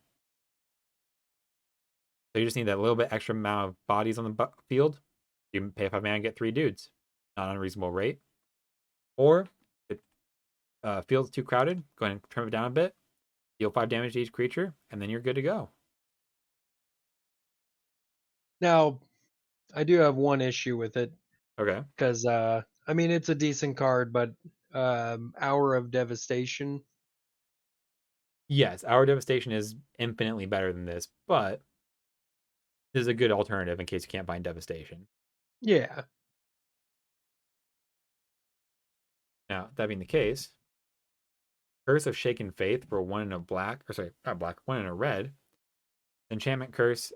Whenever enchanted player casts a spell other than the first spell they cast each turn, or copies a spell, Curse of Shaken Faith deals 2 damage to them. Now this is a card I can get behind. Hey Dakota, how many spells Yeah. do you think you cast in just rotation with Anala? God, dude, that's like so many. It's not even funny. Because I take the longest turns by far in our play group. It's not even a question. So what would happen if you took 2 damage for all those spells you're casting? You'll Yeah, probably I'm end up not dead, winning. right? Most likely. Yeah. Yeah, this is a good deterrent. Like, hey, I don't want you casting more than 1 spell a turn. I also don't want you casting all your storm stuff. Hmm. I want you to die by grape shot before I do. Oh yeah. Now, that being the case, you gotta be careful who you put this on because if you don't put it on the right person, the other people are just like, all right, I'm gonna cast spells instead. Hmm. Yeah, so it's good. I actually think I might run this card because I definitely don't like my opponents cast as much spells as me, and then I've got my mirror made and other stuff to copy as well. So who knows? Maybe I can Give spread it everybody out. shaken faith. Yeah.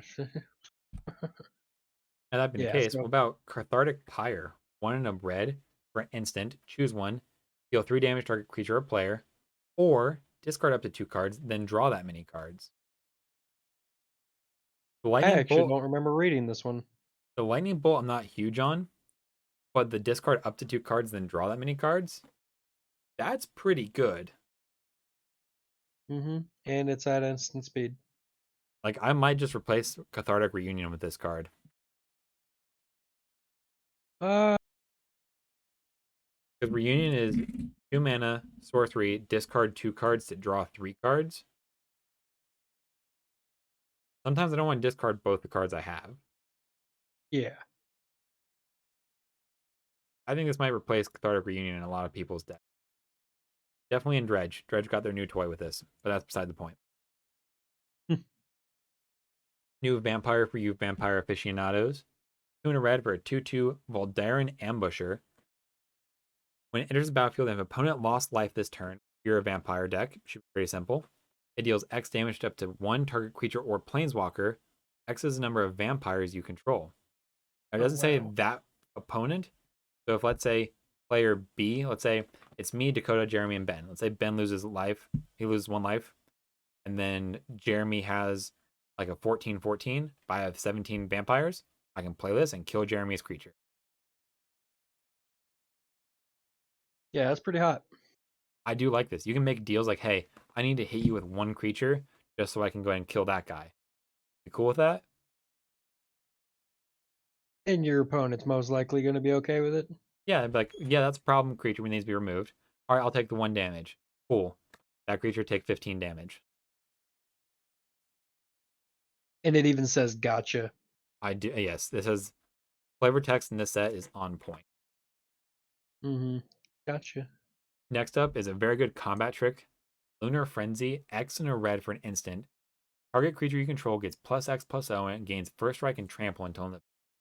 I'll be honest, I'm probably costing this for 1 mana. Mm-hmm. I don't care about the +X/+0. I'm giving them first strike and trample and going to town. Plus, oh god, what is he called? Feather. Feather's gonna love this too. Yeah, just a mana sink for Feather. And like, oh, I have a 4/4 flyer and you have a 1/1 flyer. Well, I'm going to make mine trample and first strike. Yeah, Good card. Ben will be happy with it. he will. Speaking of good red cards, Flame Channeler, 1 in a red for a 2/2 human wizard. Whenever a spell you control deals damage, transform Flame Channeler. Doesn't matter who it's to, as long as it deals 1 point of damage. It becomes the embodiment of flame. 3/3 elemental wizard.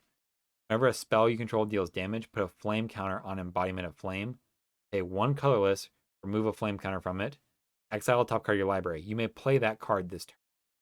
Very good for burn heavy deck. Yeah, I wish I could play this card because I am super excited to see this card in foil.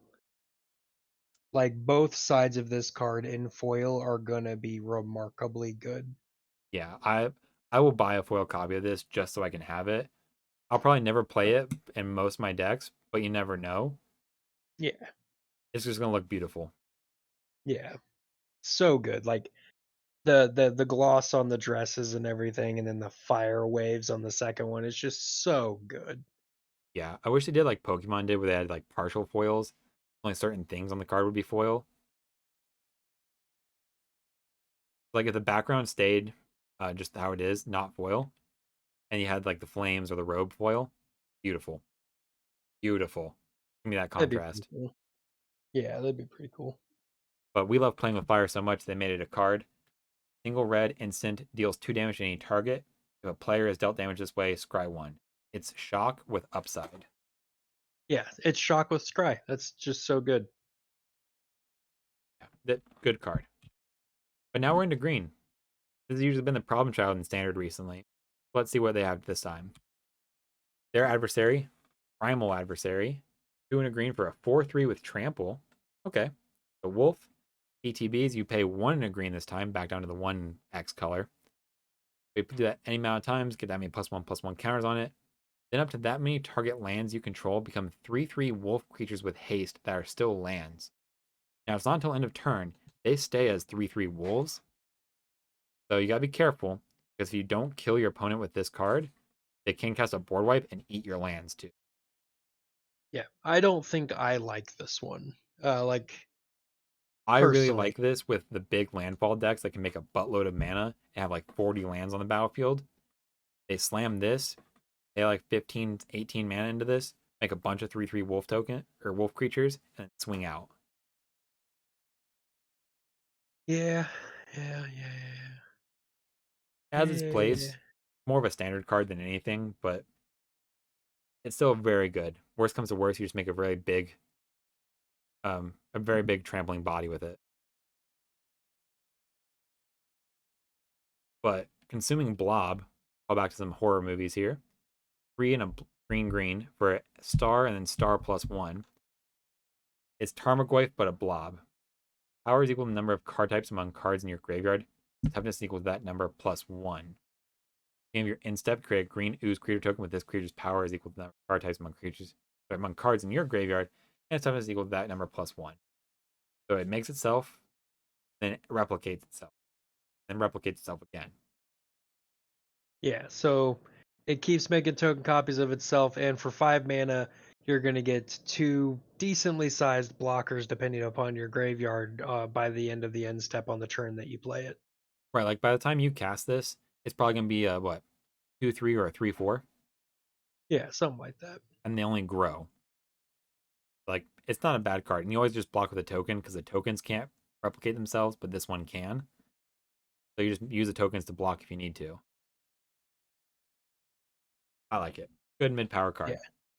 Now this next one's the premier card that they showed off first, and God, Ren is it 7. pretty? 3 Oh, green, 5 mana, legendary planeswalker Ren. so Four pretty. abilities, because that had to get that extra oomph in this one. +1, reveal the top 4 cards of your library. Put all land cards reveal this way into your hand and the rest into your graveyard. Okay. Graveyard filling even if you don't get lands. I like it. 0, put any number of land cards from your hand onto the battlefield tapped. I kind of wish they were untapped, but I understand why it's a 0 ability for tapped. Yeah, I'm not gonna complain about for free being able to just shit mana into the field. I drew 17 cards last turn. Let's go ahead and put me back down to 7 cards because half of them were lands. Just get -3. those lands. Oh, yeah, you want to clear those lands out because you want to discard them. Why would you? Yeah. -3, create a green tree folk creature token with reach, and this creature's power and toughness are each equal to the number of lands you control. Okay. The reach there is probably really good because it's going to be a very big body that nobody's going to really push through reliably. Hmm. After that, we have -8, return all permanent cards from your graveyard to your hand. An emblem with you have no maximum hand size. And in green, that's nice. I don't know how much his -8 will come up, but the -3, the 0, and the 1, all really good. Yeah. I mean, if you get to -8, fine. You get no max hand size in green, which is weird. I mean, you could have had a reliquary tower, but I honestly would only ever plus and zero this card myself, and maybe every once in a while -3 if I really need it. But plus and zero are the big hits, and then three, oh crap, I'm getting hit by this flyer. Solve that problem. Yeah, this is a hey, I'm gonna put you ahead, and then if you need to catch up, cool, I got you as body. This is a Hmm. very well balanced planeswalker. Yeah, Next up is big fan. Kovalar's Huntmaster, 4 green for a 6/6 human werewolf. And enters the battlefield, create 2 green werewolf. Sorry, create 2/2 green wolf creature tokens. Obviously, daybound, nightbound. Nightbound is when it enters the battlefield or attacks. Create 2 of those tokens, and you can pay 2 and double green. Another target wolf or werewolf you control fights target creature you don't control. It's a So wait, seven hold seven. on. I don't remember reading this card. They added a oh god, what's its name? Master of the The Fells, no, the black titan. Grave Titan. Yeah, they added a grave titan to green. Pretty much. Huh. Like, okay, 6 mana for 10 power on the board. That's already good. Hmm. And then if it flips, it swings 7, making 2 more, and you can pay for it, make it fight something, or not it, but another wolf or werewolf you control fight something. That's really, really good. Yeah. Yeah, it's pretty sweet. I would run I this in don't even remember. non-werewolf decks. I'd still run this. Yeah, I actually didn't remember reading this card, but that's really good. Next up, Willowgeist, single white, or sorry, single green for a 1/1 Treevoke Spirit. Trample. Whenever one more cards leave your graveyard, put a 1/1 counter on it. When it dies, you gain life equal to its power. So like Flashback, Muldrotha, shuffling from your graveyard into your library, things like that. That just grows the Geist. When the Geist dies, you gain a chunk of life. Solid play. I like it. So I do want an alternate art of this, like to pay somebody to do an alt art, because I don't. Do you remember Fallout 3, Herb? I've never played Fallout games, so no. Oh my God, no!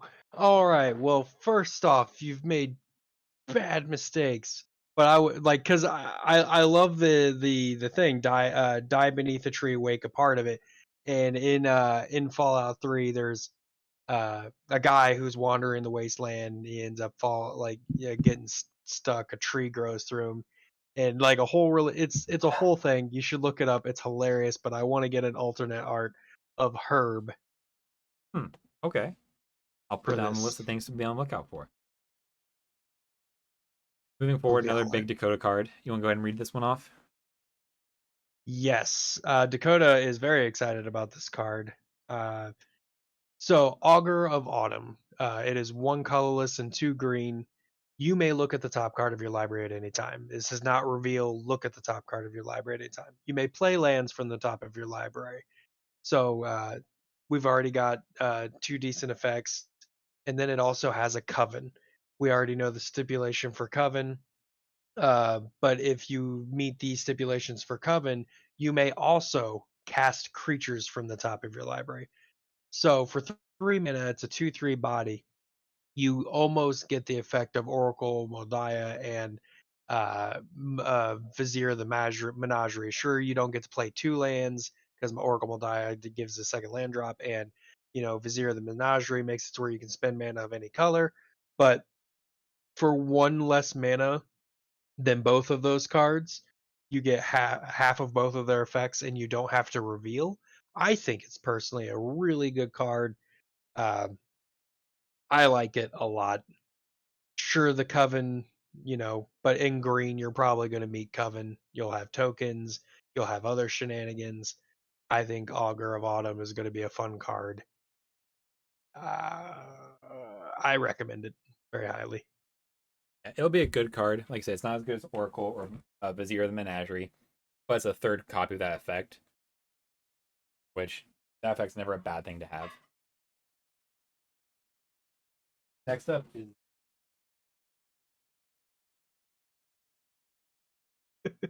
most green enchantment of all time. One green, green, green, green. Beginning of each combat, double the power and toughness of each creature you control until end of turn. Hot, hot. You So for the same converted mana cost as what's the commander? The god? Ronus the Indomitable. No, no. The the Gruul god, the one during combat, Oh, it doubles Xenos or one. Xenagos. Yeah, so you get all your creatures for the same converted mana cost as Xenagos. Not It's beginning of bad. each combat, not even just yours, your opponents as well. Yeah, so it's a pretty good card. It's a pretty Like good card. you could run this in an Arcades wall deck. Now your walls are like 0/10. Nobody's Yeah. pushing through that. Does Arcades have green? Yeah, it's banned. I don't pay attention to Arcades. I've still never seen one too. I've always wanted to see one. There you go, guys. If you Nobody's. have a good Arcades deck, put a comment down with, and we might just schedule you in for another game. Yeah, I would love to see it. I've seen like 3 people tell me, "Oh yeah, I built an Arcades deck," but I was never around for it, and I've always wanted to see one, and I'm not building it. Here's a card that you might see a lot more of than Arcades, though. Seraph the Viper's Fang. 2 green green for a 3/4 legendary creature, human warlock. Other tapped creatures you control have death touch. All your attacking creatures get death touch. Other untapped creatures you control have hexproof. And you pay one and pay one and tap it. Untap another target creature or land you control. So all your green creatures that have trample are gonna get trample and death touch. And if somebody tries targeting them, you can just pay one, untap that creature, and give it hexproof. Or land, obviously.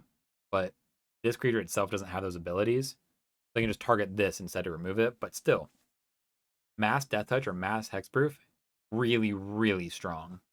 Yeah. This is a pretty sweet card. Might make those decayed scary if you can figure out a way to work it in. I tried to work it into my deck, it didn't make it, but No, because you just give all your it 2/2 was an tokens idea. death touch. That way, no matter what blocks them, they die, unless that's first Yeah. strike.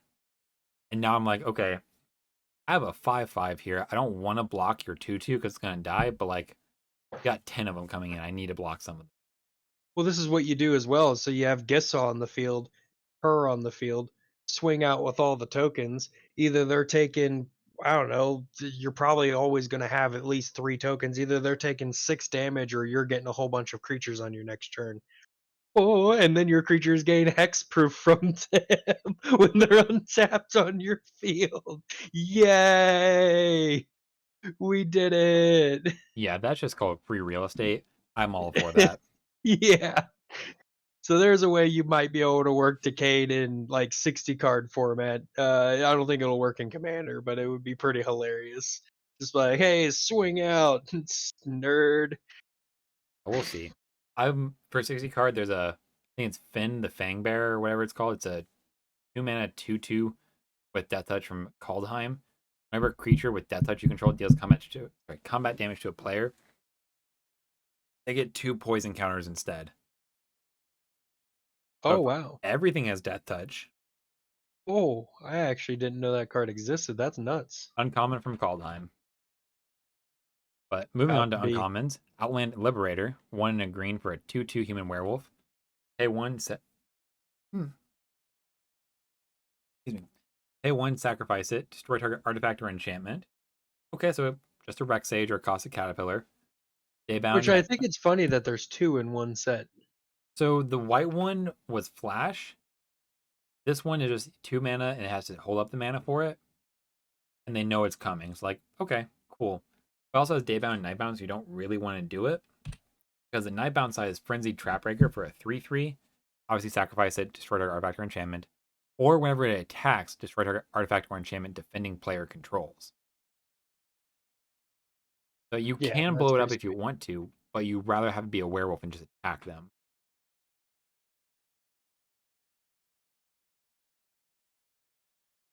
This is good card design here. Fair, it's balanced. Yeah, I can pop it on both sides, but I can also just attack you with it. Yeah, it's pretty sweet. Now, since Theros Beyond Death, Magic has been plagued by a little blue merfolk we all know and love and hate, Thassa's Oracle. What if I told you they've given us a card to fight Thassa's Oracle? Fight those Tainted Pact, and Mono Consultation win. I give you Turn the Earth. Single green mana, instant. Choose up to 3 target cards in graveyards. The owners of those cards shuffle them into their libraries. You gain 2 life. Flashback 1 and a green. Oh, your devotion is 2? I'm going to go ahead and put 3 cards into your graveyard, or from your graveyard to your deck, sir. Now you're just looking at the top 2 cards of your library. Yeah. Obviously, they can get around this. Like, my devotion is 18. I only have 3 cards I can give you. But you can get them when they don't give you quite enough wiggle room. Like, okay, devotion is 2 or 3, but they only have 0 to 1 to even 3 cards in library. Boop, pop this over to them. Expect to see this card's foil for the uncommon get very expensive very quick. Plus, it does have flashback, so you could potentially do 6. Yeah, like I said, I would expect this card's foil to be worth a little bit of chunk of change here soon. Unless this card's like printed into oblivion. Next up is Multicolor. And Teferi somehow here, who slows the sunset. 2 white and a blue for a 4 loyalty planeswalker. +1, choose up to 1 target artifact, up to 1 target creature, and up to 1 target land. Untap the chosen permanents you control. Tap the chosen permanents you don't control. You gain 2 life. -2, look at top 3 cards of your library. 1 into hand, the rest of them bottom of your library in any order. And -7, you get an emblem with untap all permanents you control during your opponent's untap step. You draw a card during each player's draw step. Card is dumb. So you mean I get to tap and untap up to 3 things. I get to anticipate, and I get a Seedborn Muse with extra card draw. All right, you convinced me.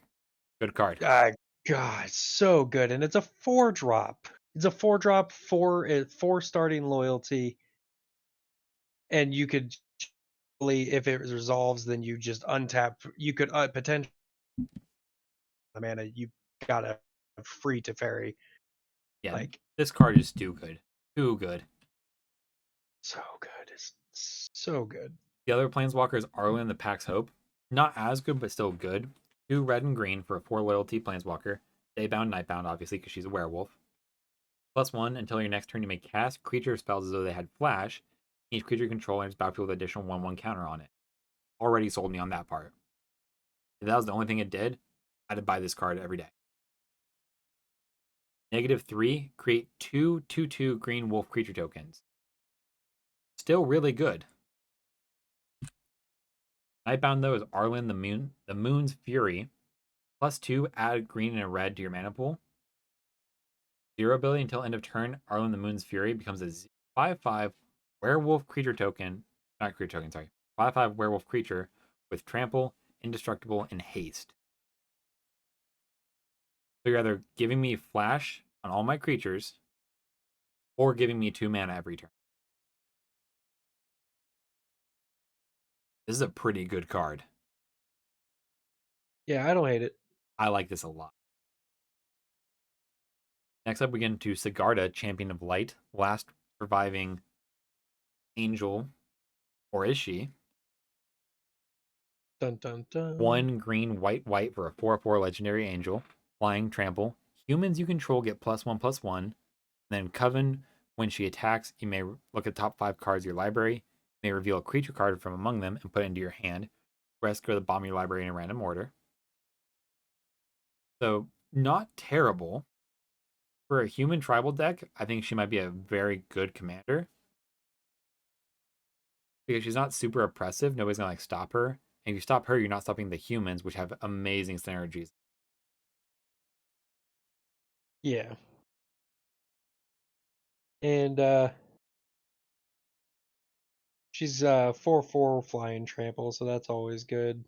Yeah, it's a good card. But Angel Fire Ignition is better. 1 red and a white for a sorcery. Put 2 +1/+1 counters on target creature. It gains vigilance, trample, lifelink, indestructible, and haste until end of turn. Flashback 2 red white. All you feather players out there just got an amazing 3 mana. I'm killing whatever I'm blocking. Whoever's blocking me. Mm-hmm. This card is absurdly good. You can even play it in just any Boros X or just Boros deck. There's no reason you should not be running this unless you're not playing creature. This is Yeah. so good. I'm gonna make a mini Acroma real quick. Like, who doesn't want that? Yeah. Doesn't want it though? Florian Voldaren. See, he's a Scion. He's a 1 colorless, black and a red for a 3/3 legendary vampire noble. First strike. In your post combat main phase, look at the top X cards of your library, where X is the total life lost, total amount of life your opponent's lost this turn. Exile one of those cards and put the rest on the bottom of your library in a random order. You may play the exiled card this turn. So That's it's pretty sweet in those colors. like a balanced Timna the Weaver,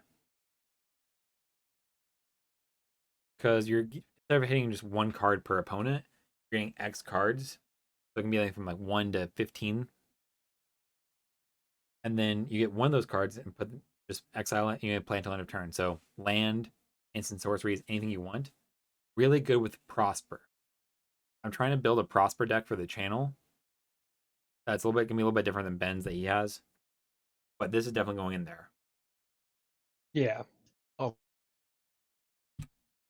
Moving forward, we have Catilda Dawnheart Prime, white and a green for a 1/1 legendary creature, human warlock, protection from werewolves. Not super relevant, but the next part is human creatures you control have tap, add 1 mana of any of this creature's colors to your mana pool. All your humans just became mana dorks. yeah, which would go great in the Sigarda deck. Or 5-color Kinrith, 5-color Tazri for allies. Yeah. Like, humans are in every color. They are the most printed creature type in Magic by a long shot.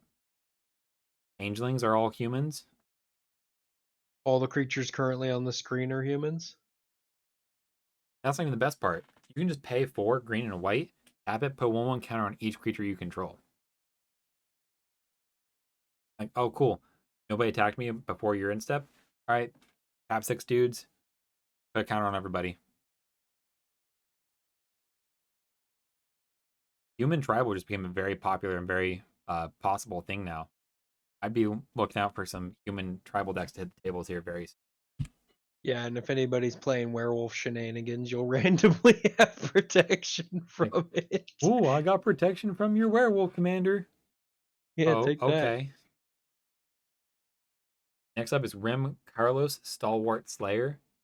1 white red for a human knight. 2/3 flying haste. If a spell would deal damage to you or another permanent you control, prevent that damage.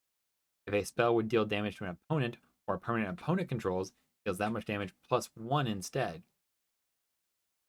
So I Blasphemous love Act this is a really card. good board wipe, right? What if Blasphemous Act was one-sided? And then also hurt people. Well, no, it just gives 14 damage to your opponent's creature. Oh, never mind. Yeah, I read that wrong. But your creatures, Oh yeah. except for this guy, would take 0 damage. Yeah. I mean, he dies, which So is unfortunate, but like your board stays. That's like a red Cycrift. That's pretty good. yeah. Yeah, I like this guy a lot. Honestly, I've been wanting to try and find a Boros deck for a long time because it's my two least favorite colors in Magic, so I want to build a deck just to prove to myself that I can. There was this, and then there was a Kiri. Those are the two that I've looked at so far that I want to build. But this could make it above a Kiri because a Kiri has to be very very plain. Yeah, Kiri's one direction, you know where it's going. This guy's like, hey, I'm gonna bomb everything. Plus, you can throw that new two drop board wipe in this. Exactly. What? But speaking of wizards I know you're gonna love, Badric Astral Archmage, 1 blue and a red for a 1/2 human wizard, legendary obviously. If it's neither day or night, it becomes day as it ETBs. Instants and sorcery spells you cast cost X less to cast, where X is Badric's power. Okay, guaranteed 1 off your spells for right now. But whenever it switches between day and night, he gets a +1/+1 counter on him. Like I said, you can flip that up to 3 times and 1 rotation. So That you would be two actually, because he would see it whenever he enters the battlefield. no, so it's whenever day becomes night or night becomes day specifically. He's gonna start a Gotcha. day automatically. I gotcha. Okay. So All like right. I was gonna say that would have been hot if he just started two. that would have been amazing, but no, he's gonna start at 1. Like I said, he's gonna go around the table. You could feasibly reset day and night up to 3 times. He's already a 4/5 on your next turn. 4 mana off your spells. That's a 2 mana Mind's Desire. 3 mana Cycrift. La, la, la. He's a good card. He'll be good. He'll definitely be Yeah. targeted, but he's a good card when he hits. Speaking of good cards, Ludwig Necrogenius. He's a 2/3 for a blue and a black human And wizard. the most text on a two drop ever. All right. The first paragraph here reads, whenever it enters the battlefield or attacks, mill a card. Then you can pay X, blue, blue, black, black. Exile X creature cards from your graveyard. Transform Ludwig. X can't be 0. Activate only as a sorcery. Okay. You're paying at least 5 mana to flip him. What does he even flip into? Olag, Ludwig's Hubris. 4/4 legendary zombie. As it transforms into Olag, it becomes a copy of a creature card exiled with it. Except its name is Olag Ludwig's Hubris. It's 4/4 legendary blue and black zombie in addition to its other colors and types. Put a number of 1/1 counters on Olag equal to the number of creature cards exiled with it. So it's already going to be a 5/5 base copy of anything you exile with it. Now, that being the case, how much mana do you reasonably put into this card?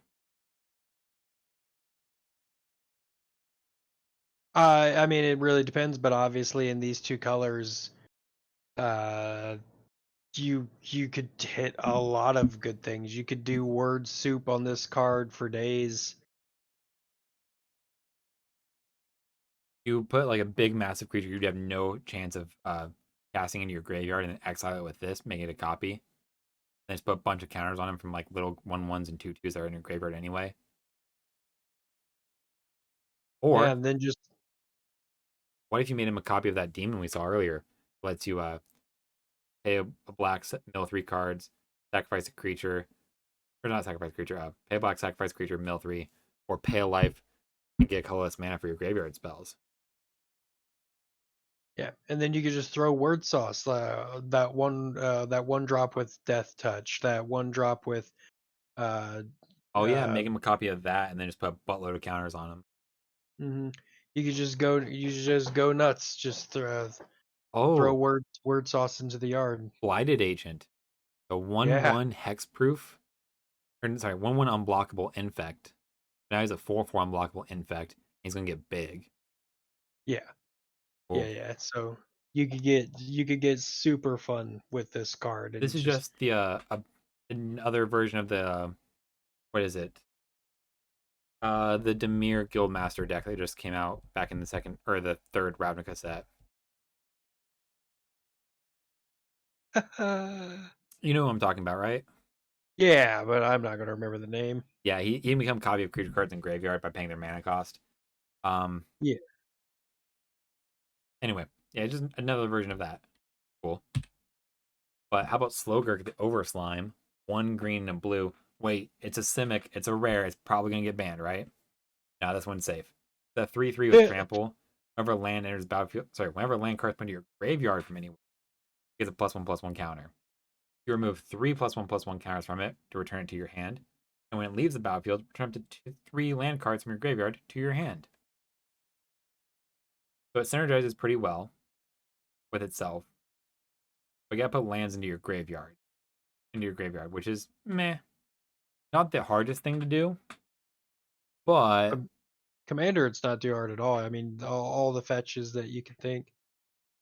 this just become the default ooze commander rather than mimeoplasm.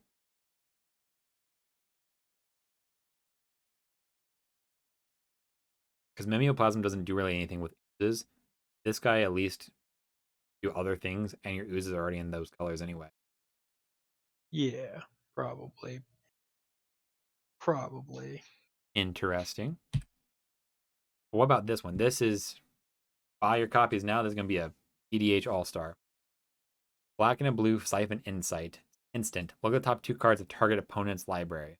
Exile one of them face down and put the other on the bottom of that library. You may look at and play the exiled card for as long as it remains exiled. You may spend mana as though it were mana of any color to cast that spell. Then it has flashback 1 blue black. So good. Like, oh, I'm going to Vampiric Tutor on your instep. Cool. On your upkeep, I'm going to grab your card. Your top deck tutors are no longer safe.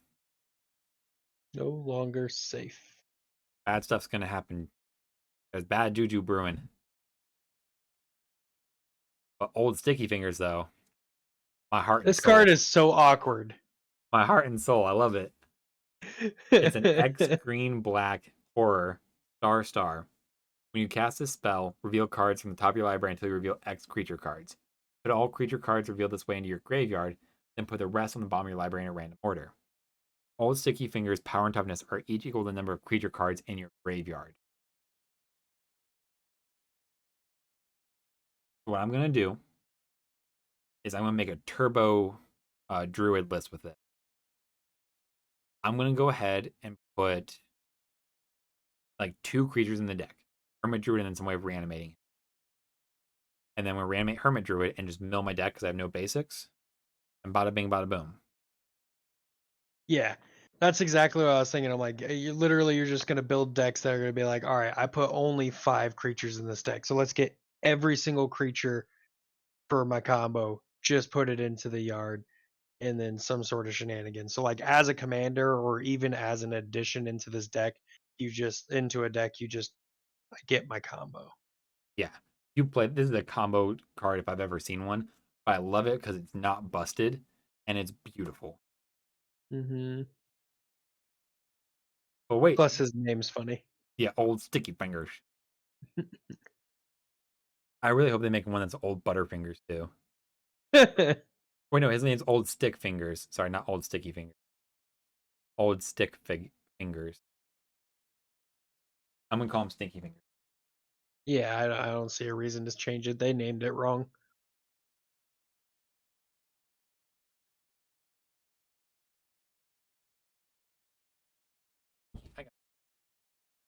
Dun, dun.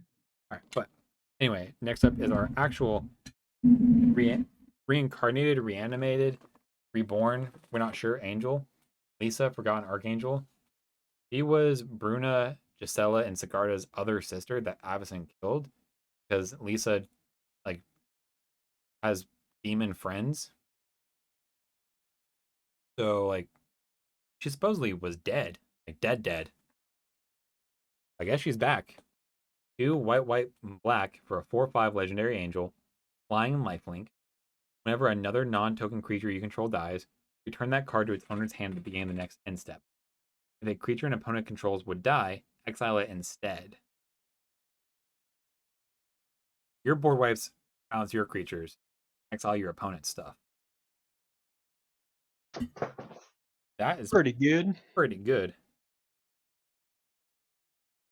Sure, you have to cast it again, but their stuff's gone forever, never coming back.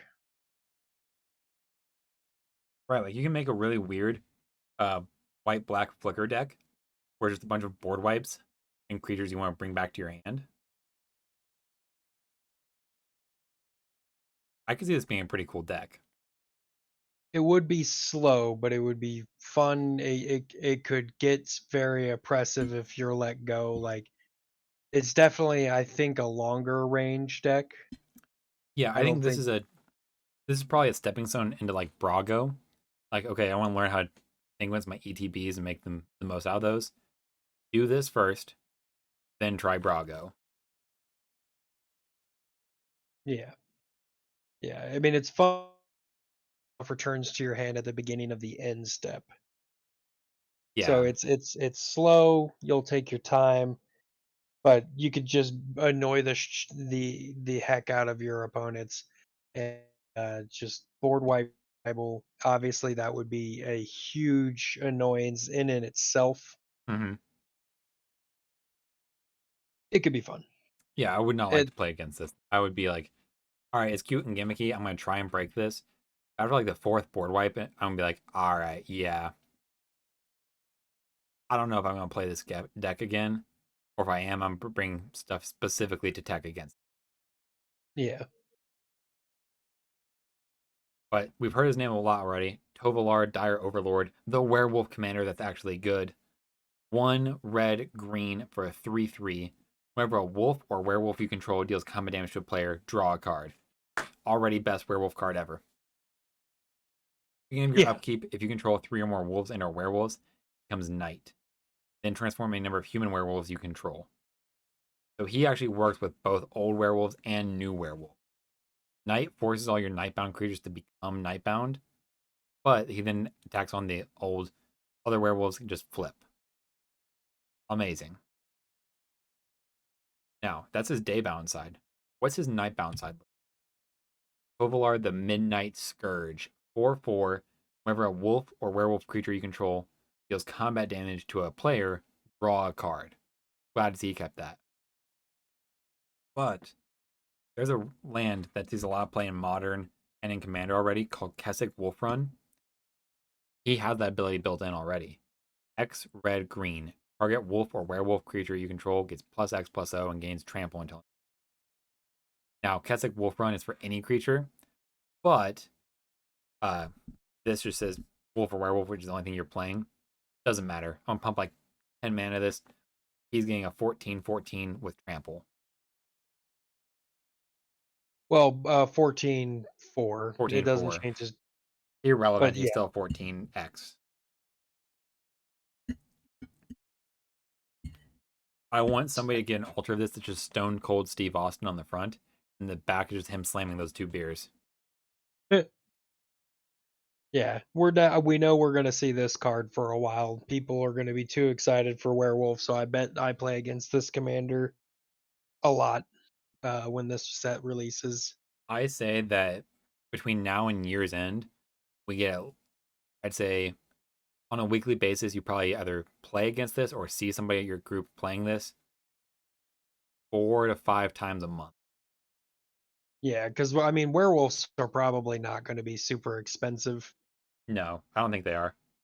Yeah, you could build this deck super cheap. It's not going to be bad. The card advantage is ridiculous, so that's fantastic already. And then it has Kessig Wolfront itself, and then you could add another Kessig Wolfront if you need it, just for funsies. But I mean, it's going to be a good deck that people can build, and it's going to be cheap. So I'm sure everybody who's just like, you know what, heck it, I'll just buy all the werewolves because it's going to be relatively inexpensive. Build a werewolf deck. Heck, I might even do it just because whatever. We'll have it on the side rails for funsies because it will be cheap. It's going to be a cheap deck. Werewolves aren't used unless they're in a werewolf deck, which if it's not in standard, it's not used. I don't think there's any werewolf decks in modern Nope. Pioneer There's yet. like a So Huntmaster of the Fells sees play in Modern occasionally, but that might be your most expensive werewolf. Now, if you're trying to go for foils, it might be hard to buy them and expensive because they're old. But if you just want a non-foil deck, werewolf is going to be super easy. super easy, super cheap, super fast. This is going to be a fast deck because it's a 3-drop commander. Yeah, you can, At let's 3. say I only have 20 werewolves. Cool. Grab some good wolves. There's plenty of them. Mm-hmm.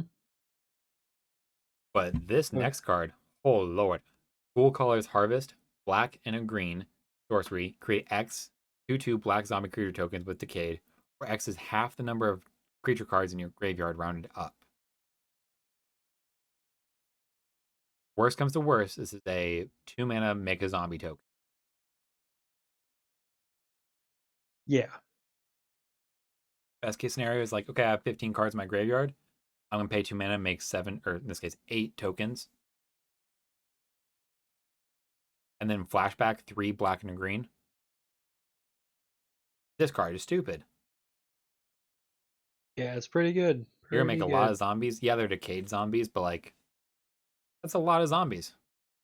Yeah, people got a block, and then it's green, so you can give them death touch and hexproof. Ho ho ho ho ho. This is true. See, so many synergies coming into play here. But Croaking counterpart, one green and blue, another Simic rare must be busted. Now, just a sorcery that creates a token that's a copy of target non-frog creature. It's a 1/1 green frog. I am getting this photo as a playmat. I'm going to make sure that it's my profile picture on almost everything. This card is amazing. I love it. This is going to be my entire life. I wish it was instant though. Oh, I'm if a it was little instant, sad I about that. if it was instant, I'd get a altar of Kermit sitting on the bridge playing his guitar or his banjo. Well, it's not easy being green. And then the best part even has flashback, 3 green and blue. Just boop boop. Now you can make a token copy of your creatures too, like Dockside Extortionist. Make 2 more Dockside Extortionists. Or you can be funny and make, hey, that's a nice crater hoof. I want a crater hoof. You failed to kill me. Now. Like, hey, that's a nice Hellkite Tyrant. I want one. Like, you can just get good creatures. You don't have to block or attack. Just, that's a good creature. I want it. Rite of Harmony, really good for token decks. I'm not sure about. Oh, and Enchantress, obviously. But white and a green for instant. Whenever a creature or enchantment you control enters the battlefield. Sorry, I read that entirely wrong. Whenever a creature or enchantment enters the battlefield under your control this turn, draw a card. Flashback to green white.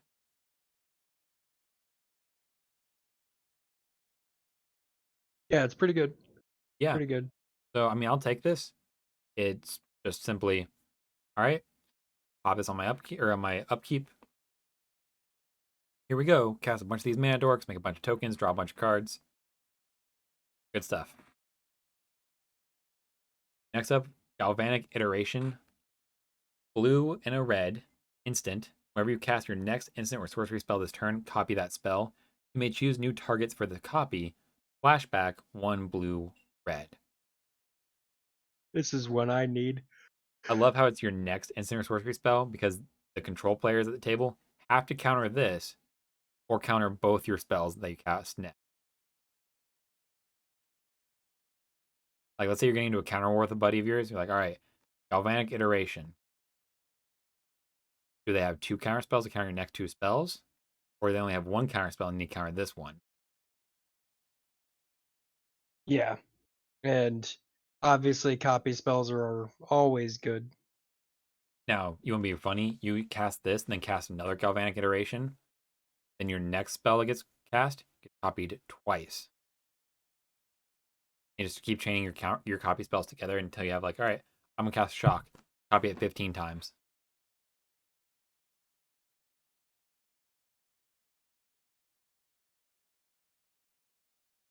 This is it's gonna be a mind game card. You're gonna hurt people's brain with this. Lots of maths, lots of like, hey, can I do this? Can I not do this? Who knows? But next up, Yeah. and we're almost done here. I was surprised that you didn't go off the rails on that flavor text though, because that flavor text is 100% you. Better I've potent than never heard. predictable. Yeah, I've never heard something more you in my life. I mean, hey, who cares if they can't know what I'm gonna do as long as I just one shot them? Yeah, But what if they get this 15 card combo together? Doesn't matter if they're dead.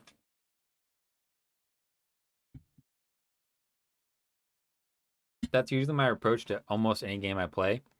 Oh, you have a 4 turn strategy? Cool, I have 3 turns to beat you. yeah.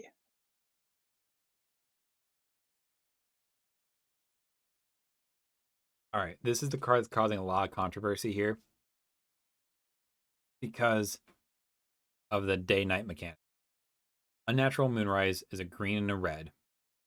Sorcery, it becomes night, so all your nightbound creatures automatically flip right away. Again, old werewolves are not included. Until end of turn, target creature gets +1/+0 and gains trample, and whenever this creature deals combat damage to a player, draw a card. Flashback to red, green. Solid card, but this and Moon Mist do not work together. Moon Mist flips your old stuff. This one flips your new stuff. I don't remember Moon Mist. Hold on. It's a 1 and a green instant. Prevent all combat damage to be dealt by non-wolf or non-werewolf creatures. And then you transform all your human werewolf. Okay. So Moon Mist doesn't work with these new werewolves unless it's night already. And this doesn't work with old werewolves unless they've already flipped. Like, it's the exact same mechanic for to flip them on both cards. They should have just eroded it to daybound versus nightbound, similar to how they eroded things to hexproof. They used to say just cannot be a target spells or abilities your opponent control, but they didn't, and they refused to do that. They were called out several times by several larger names in the community. Said, nope, we're not going to do it for a reason. They just never gave us a reason. I do have a question though. Yeah. With the new werewolf commander, are they drawing 2 cards? Yes. So let's say you play a Sonic creature you control, then you have your werewolf commander on the field already. Yeah, you draw 2 cards because it's 2 separate abilities. So that's still hot. Yeah, so that's gonna be a super viable deck. Yeah. Werewolf may not be super powered, but like you can't disrespect it. It will cause some pain if you're not careful. Mhm. I would say it's definitely not a precon strength. Definitely stronger than a precon, but it's probably not as good as like a fine-tuned, refined deck yet. Now I could be wrong. Again, if you have a werewolf deck, put the list down in the comments below. Let us know. We'll take a look at it. If we like it, we'll invite you on for a game. Because obviously, new cards, new werewolves. We want to see the new stuff in action. Everybody wants to see what does this actually do. Is it actually a good card? Is it a good creature? What are we gonna do with this? Yeah, absolutely, and it would be super fun, and yeah, I mean, actually, any ideas you've got for this set, Yeah, let's say we're you. always watching the comments. Yeah, let's say you have. Oh, I know Dakari has an Anala deck, but I have this other Wizard Tribal deck. Drop a link to it. Let's take a look at it. We like it. We'll invite you on. Now, Absolutely. obviously, we can't invite everybody all the time, but like we can definitely make a list of people. Say, hey, we're booked up for this recording. What about for this time? Yeah, and we're always looking for guests. On average, we're looking for at least 2 guests for every episode, and we are not always available for every episode, so it could be possible we need 3 guests. Right. So Like, we're always looking for guests. Definitely let us know. We want to see what you got. Other people want to see what you got. There's so many ideas out there that we want to see them all. yeah, we want to play games with decks that you guys enjoy. And what better way to do that than have you guys actually in the games themselves? Because you guys obviously want to say, hey, that's my deck. Hey guys, all your friends, all your like your LGS people, be like, hey, this is the deck I had. Check it out. Or like, hey, we did a really cool moment or a really cool play in the video. You want to show all your friends about it. What better reason to do that than say, hey, let's go ahead and go on camera and show this cool, awesome stuff together. Like Dakota winning with Steven's deck. Like that just doesn't happen very often. You want to see it like, oh, that you won with his deck. How'd that happen? And you have video Steve evidence, be like, yeah, I did this thing. We did it. Here it is. so mad. He was so excited to play his deck. Oh man, I felt a little bad about that. It was disheartening. I yeah, that was a fun game. If you missed it, go back and watch it. It was a funny game. I know we had a hard time with the camera angle, which is something we're working on fixing for the next videos. And we're gonna be doing spell table, which should be able to show the mats definitely a lot better too. But still, commentary was a lot of fun. The game was a lot of fun, and check it out. It was a blast. It was hilarious. Steve was a good sport about it too. It's like watching an Olympic runner be like 50 yards ahead of everybody. He's going to the finish line and he just face plants like 6 inches away from the finish line, and second place passes him. Like, I witnessed history here, but I don't know how I feel about this. It was Yeah. beautiful and sad and tragic and happy. So many emotions. One would say we're hungry for more. And speaking of hungry for more, we have a black and a red sorcery. Create a 3/1 black and red vampire creature token with trample, lifelink, and haste. Sacrifice at the next end step. Flashback, 1 black and a red. In case you haven't noticed, every color pairing in the set has a flashback sorcery. Like,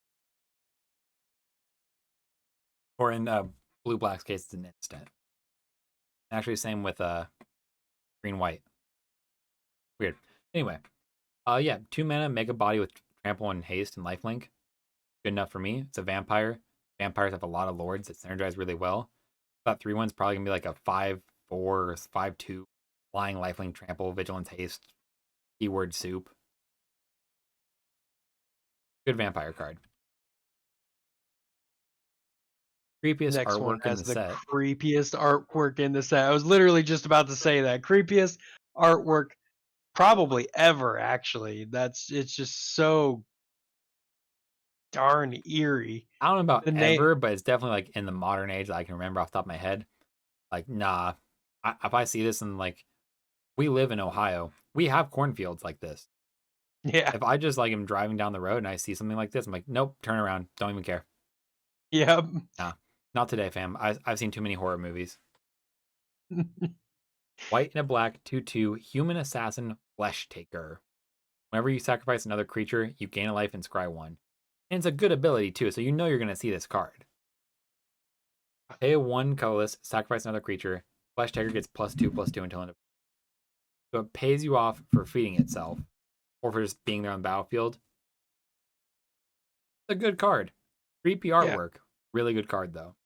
Yeah, it's its own sack outlet if you don't have another one, and it benefits from your sacking, which in those colors is very popular. You're going to gain life from it and scry, which is fantastic because those colors aren't the best for drawing. So being able to sift through your library and benefit from a mechanic you are already using, great card. Great card. Creepy, creepy artwork. But moving on here to the next bit here, we have Diagraph Rebirth.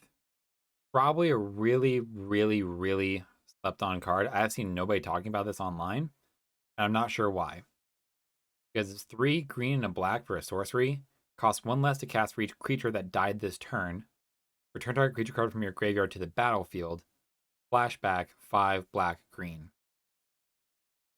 Yeah, I agree. That is a really good card because you could like board wipe and then Pay 2 mana, bring back your big thing you want back.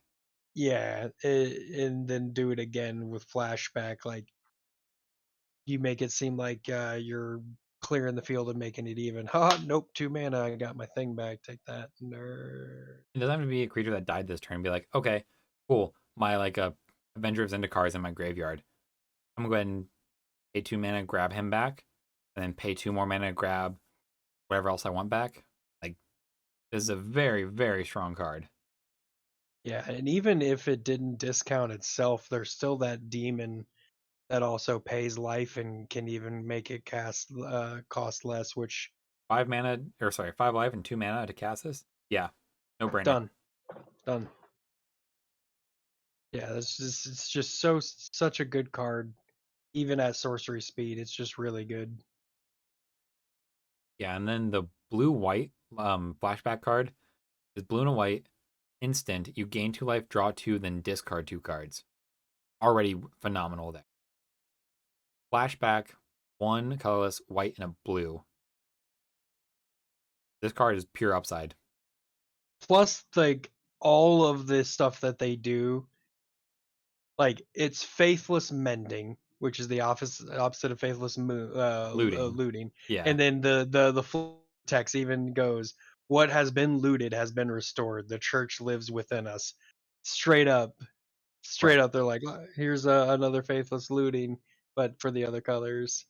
Right. Like So, if you had told me that, let's say we lose the you gain 2 life, it's just pure faithless looting, but 1 more mana on both halves, I'd still play this. yeah, Like, oh, I did nothing on your end step. Cool. Or you didn't cast spells for me to counter. I'm going to gain 2 life, draw 2 cards, discard 2 cards. so Cool. good. The black white one, or sorry, black red, is actually the vampire. Every major faction got a lord. The werewolf lord is really bad. We didn't put him in here, but the vampire socialite is black and a red for a 2/2 vampire noble. Menace. When it enters the battlefield, if an opponent lost life this turn, put a 1/1 counter on each other vampire you control. Again, very easy to do, very good ability. Then, as long as an opponent lost life this turn, each other vampire you control enters the battlefield with an additional +1/+1 counter on it. So this is the gift that keeps on giving. Yeah, that's really good. That's like a metallic mimic. Yeah, that's really good. Like it's not that hard to hit an opponent just 1 life. You can do like Hmm. impact trimmers, something that does 1 damage target player. Like it doesn't even matter. Like it has menace, so oh, they only have 1 creature swing at you. You can't block it. This is a very, very strong card. I like it a lot. Hmm. Very, very much so. Yeah. Last up for the multicolored though is our Blade Stitch Scab. This is Zombie Lord, black and a blue for a 2/3 zombie soldier. Other zombies you control get +1/+0. Okay, so my 2/2 decayed are now 3/2. A little bit more clock on the offensive front. But then we Yeah, come to not the the best lore, but it's still pretty good. yeah, like I'm okay with that. 2 mana +1/+0. I'm not complaining. Next up is our colorless and our lands. We have I think 4 cards in total here, and then we're all wrapped up. First up, the Celestus, 3 mana legendary artifact. It's neither day nor night. It becomes day as the Celestus enters the battlefield. Tap, add 1 mana of any color, or pay 3 and tap it. If it's night, it becomes day. Otherwise, it becomes night. Activate only as a sorcery. Okay, but why would I do that? Because whenever it switches between day and night, you gain a life, you may draw a card, and if you do, discard a card. That last ability is static though. It's not included with the pay 3 tap. It's Right. separate. So no Yeah. matter what, when it's switching between day and night, you're still gaining life, drawing card and looting, but you can force it yourself. Right. No, like I said, maximum rotation changing 3 times between day and night per rotation. Gain 3 life, draw 3 cards, discard 3 cards. At first, I saw this, I wasn't super hyped about it, but the more I looked at it and the more I realized, your deck is running Commander Sphere. Try running this instead. Yeah.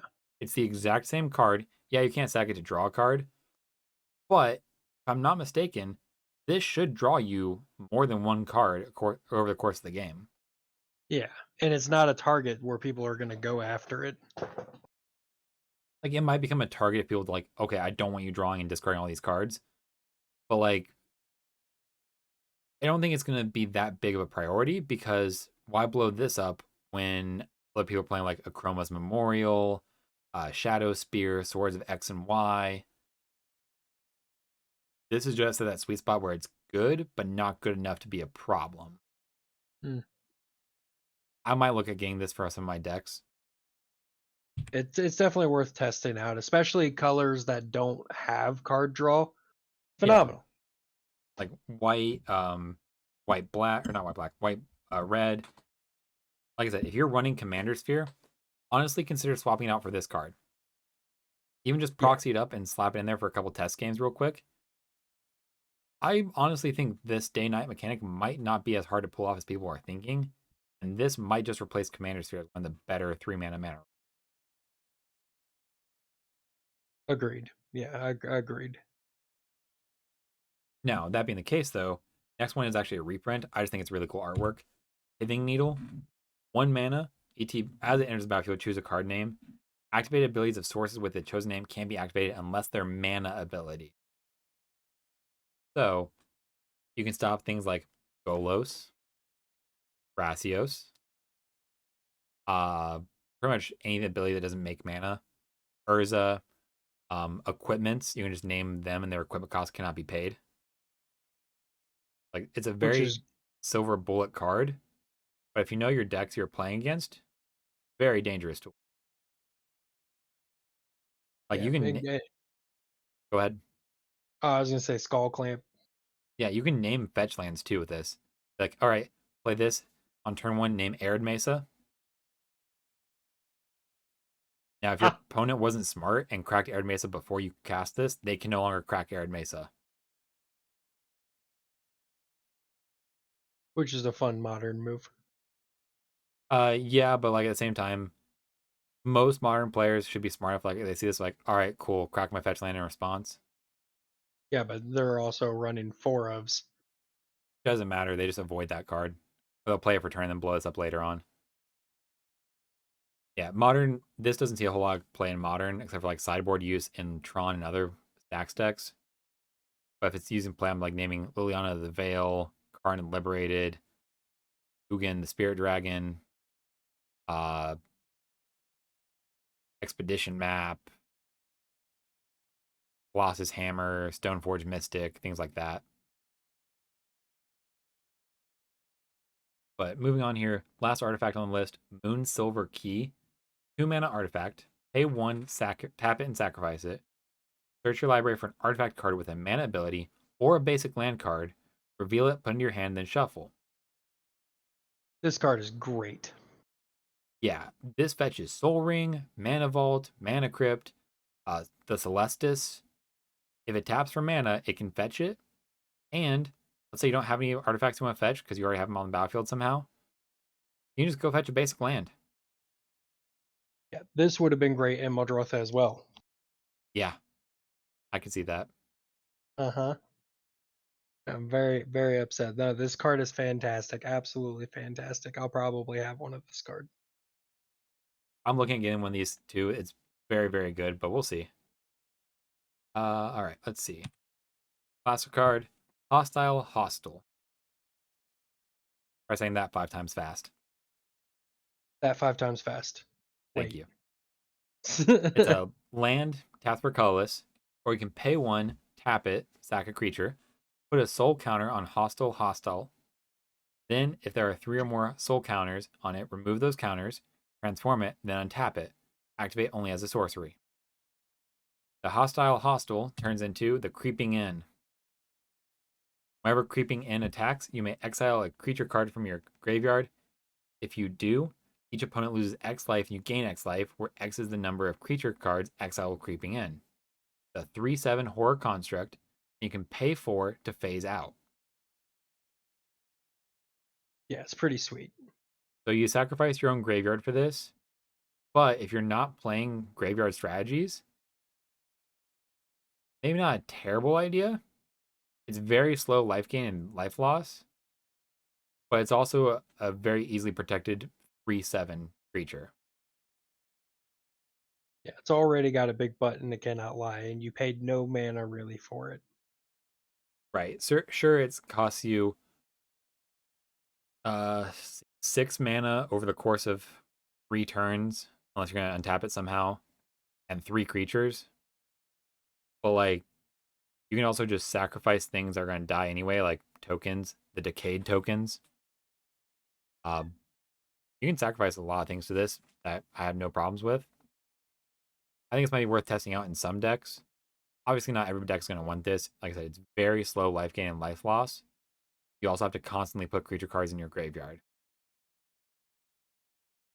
So, man, it could be worth it. It could not. We'll just have to wait and see. There's some decks that'll definitely like it. There's those modal land decks that use the lands that come to life thing. I could see that. Yeah. Now, that being the case, though, that's actually everything we have on the docket here. Did we miss anything? Did we over exaggerate things, overhype, underhype? Tell us what you guys think. What cards are you most looking forward to playing when this standard, modern, pioneer, pauper, commander, any format? What cards are you looking forward to? And if you have any cool, spicy lists, drop in the comments. We play Arena, we play Commander, obviously. We'll get an Arena game in with you. Maybe we'll film a Commander game. Who knows? We'll look over every list that is posted, though. We'll reach out to the people we like and see, hey, your list is cool. Want to hop on a game? Now, that being said, though, obviously, YouTube is just one of the many ways to reach us. So you'll find links to our Discord and to some socials for us as well if you want to reach out to us that way. Follow us there. Keep up to date with channel videos, channel ideas, things like that. We'll post things pretty regularly once we get started here going. Had a little bit of life stuff happen, so we had to slow down a bit, but everything's working back out, so we should start ramping everything back up again. Keep an eye out. Going back to the more scheduled content, scheduled information with you guys. And also, Discord is where we pop in. We have exclusive polls there we'll be running. We'll have some community nights where we're like, hey, we're brewing a deck in the Discord community. You guys hop on, help us brew the deck, things like that. So just keep an eye on there. That's where all the fun stuff happens. Until next time, thank you guys for watching. Was the Weirdly Amused.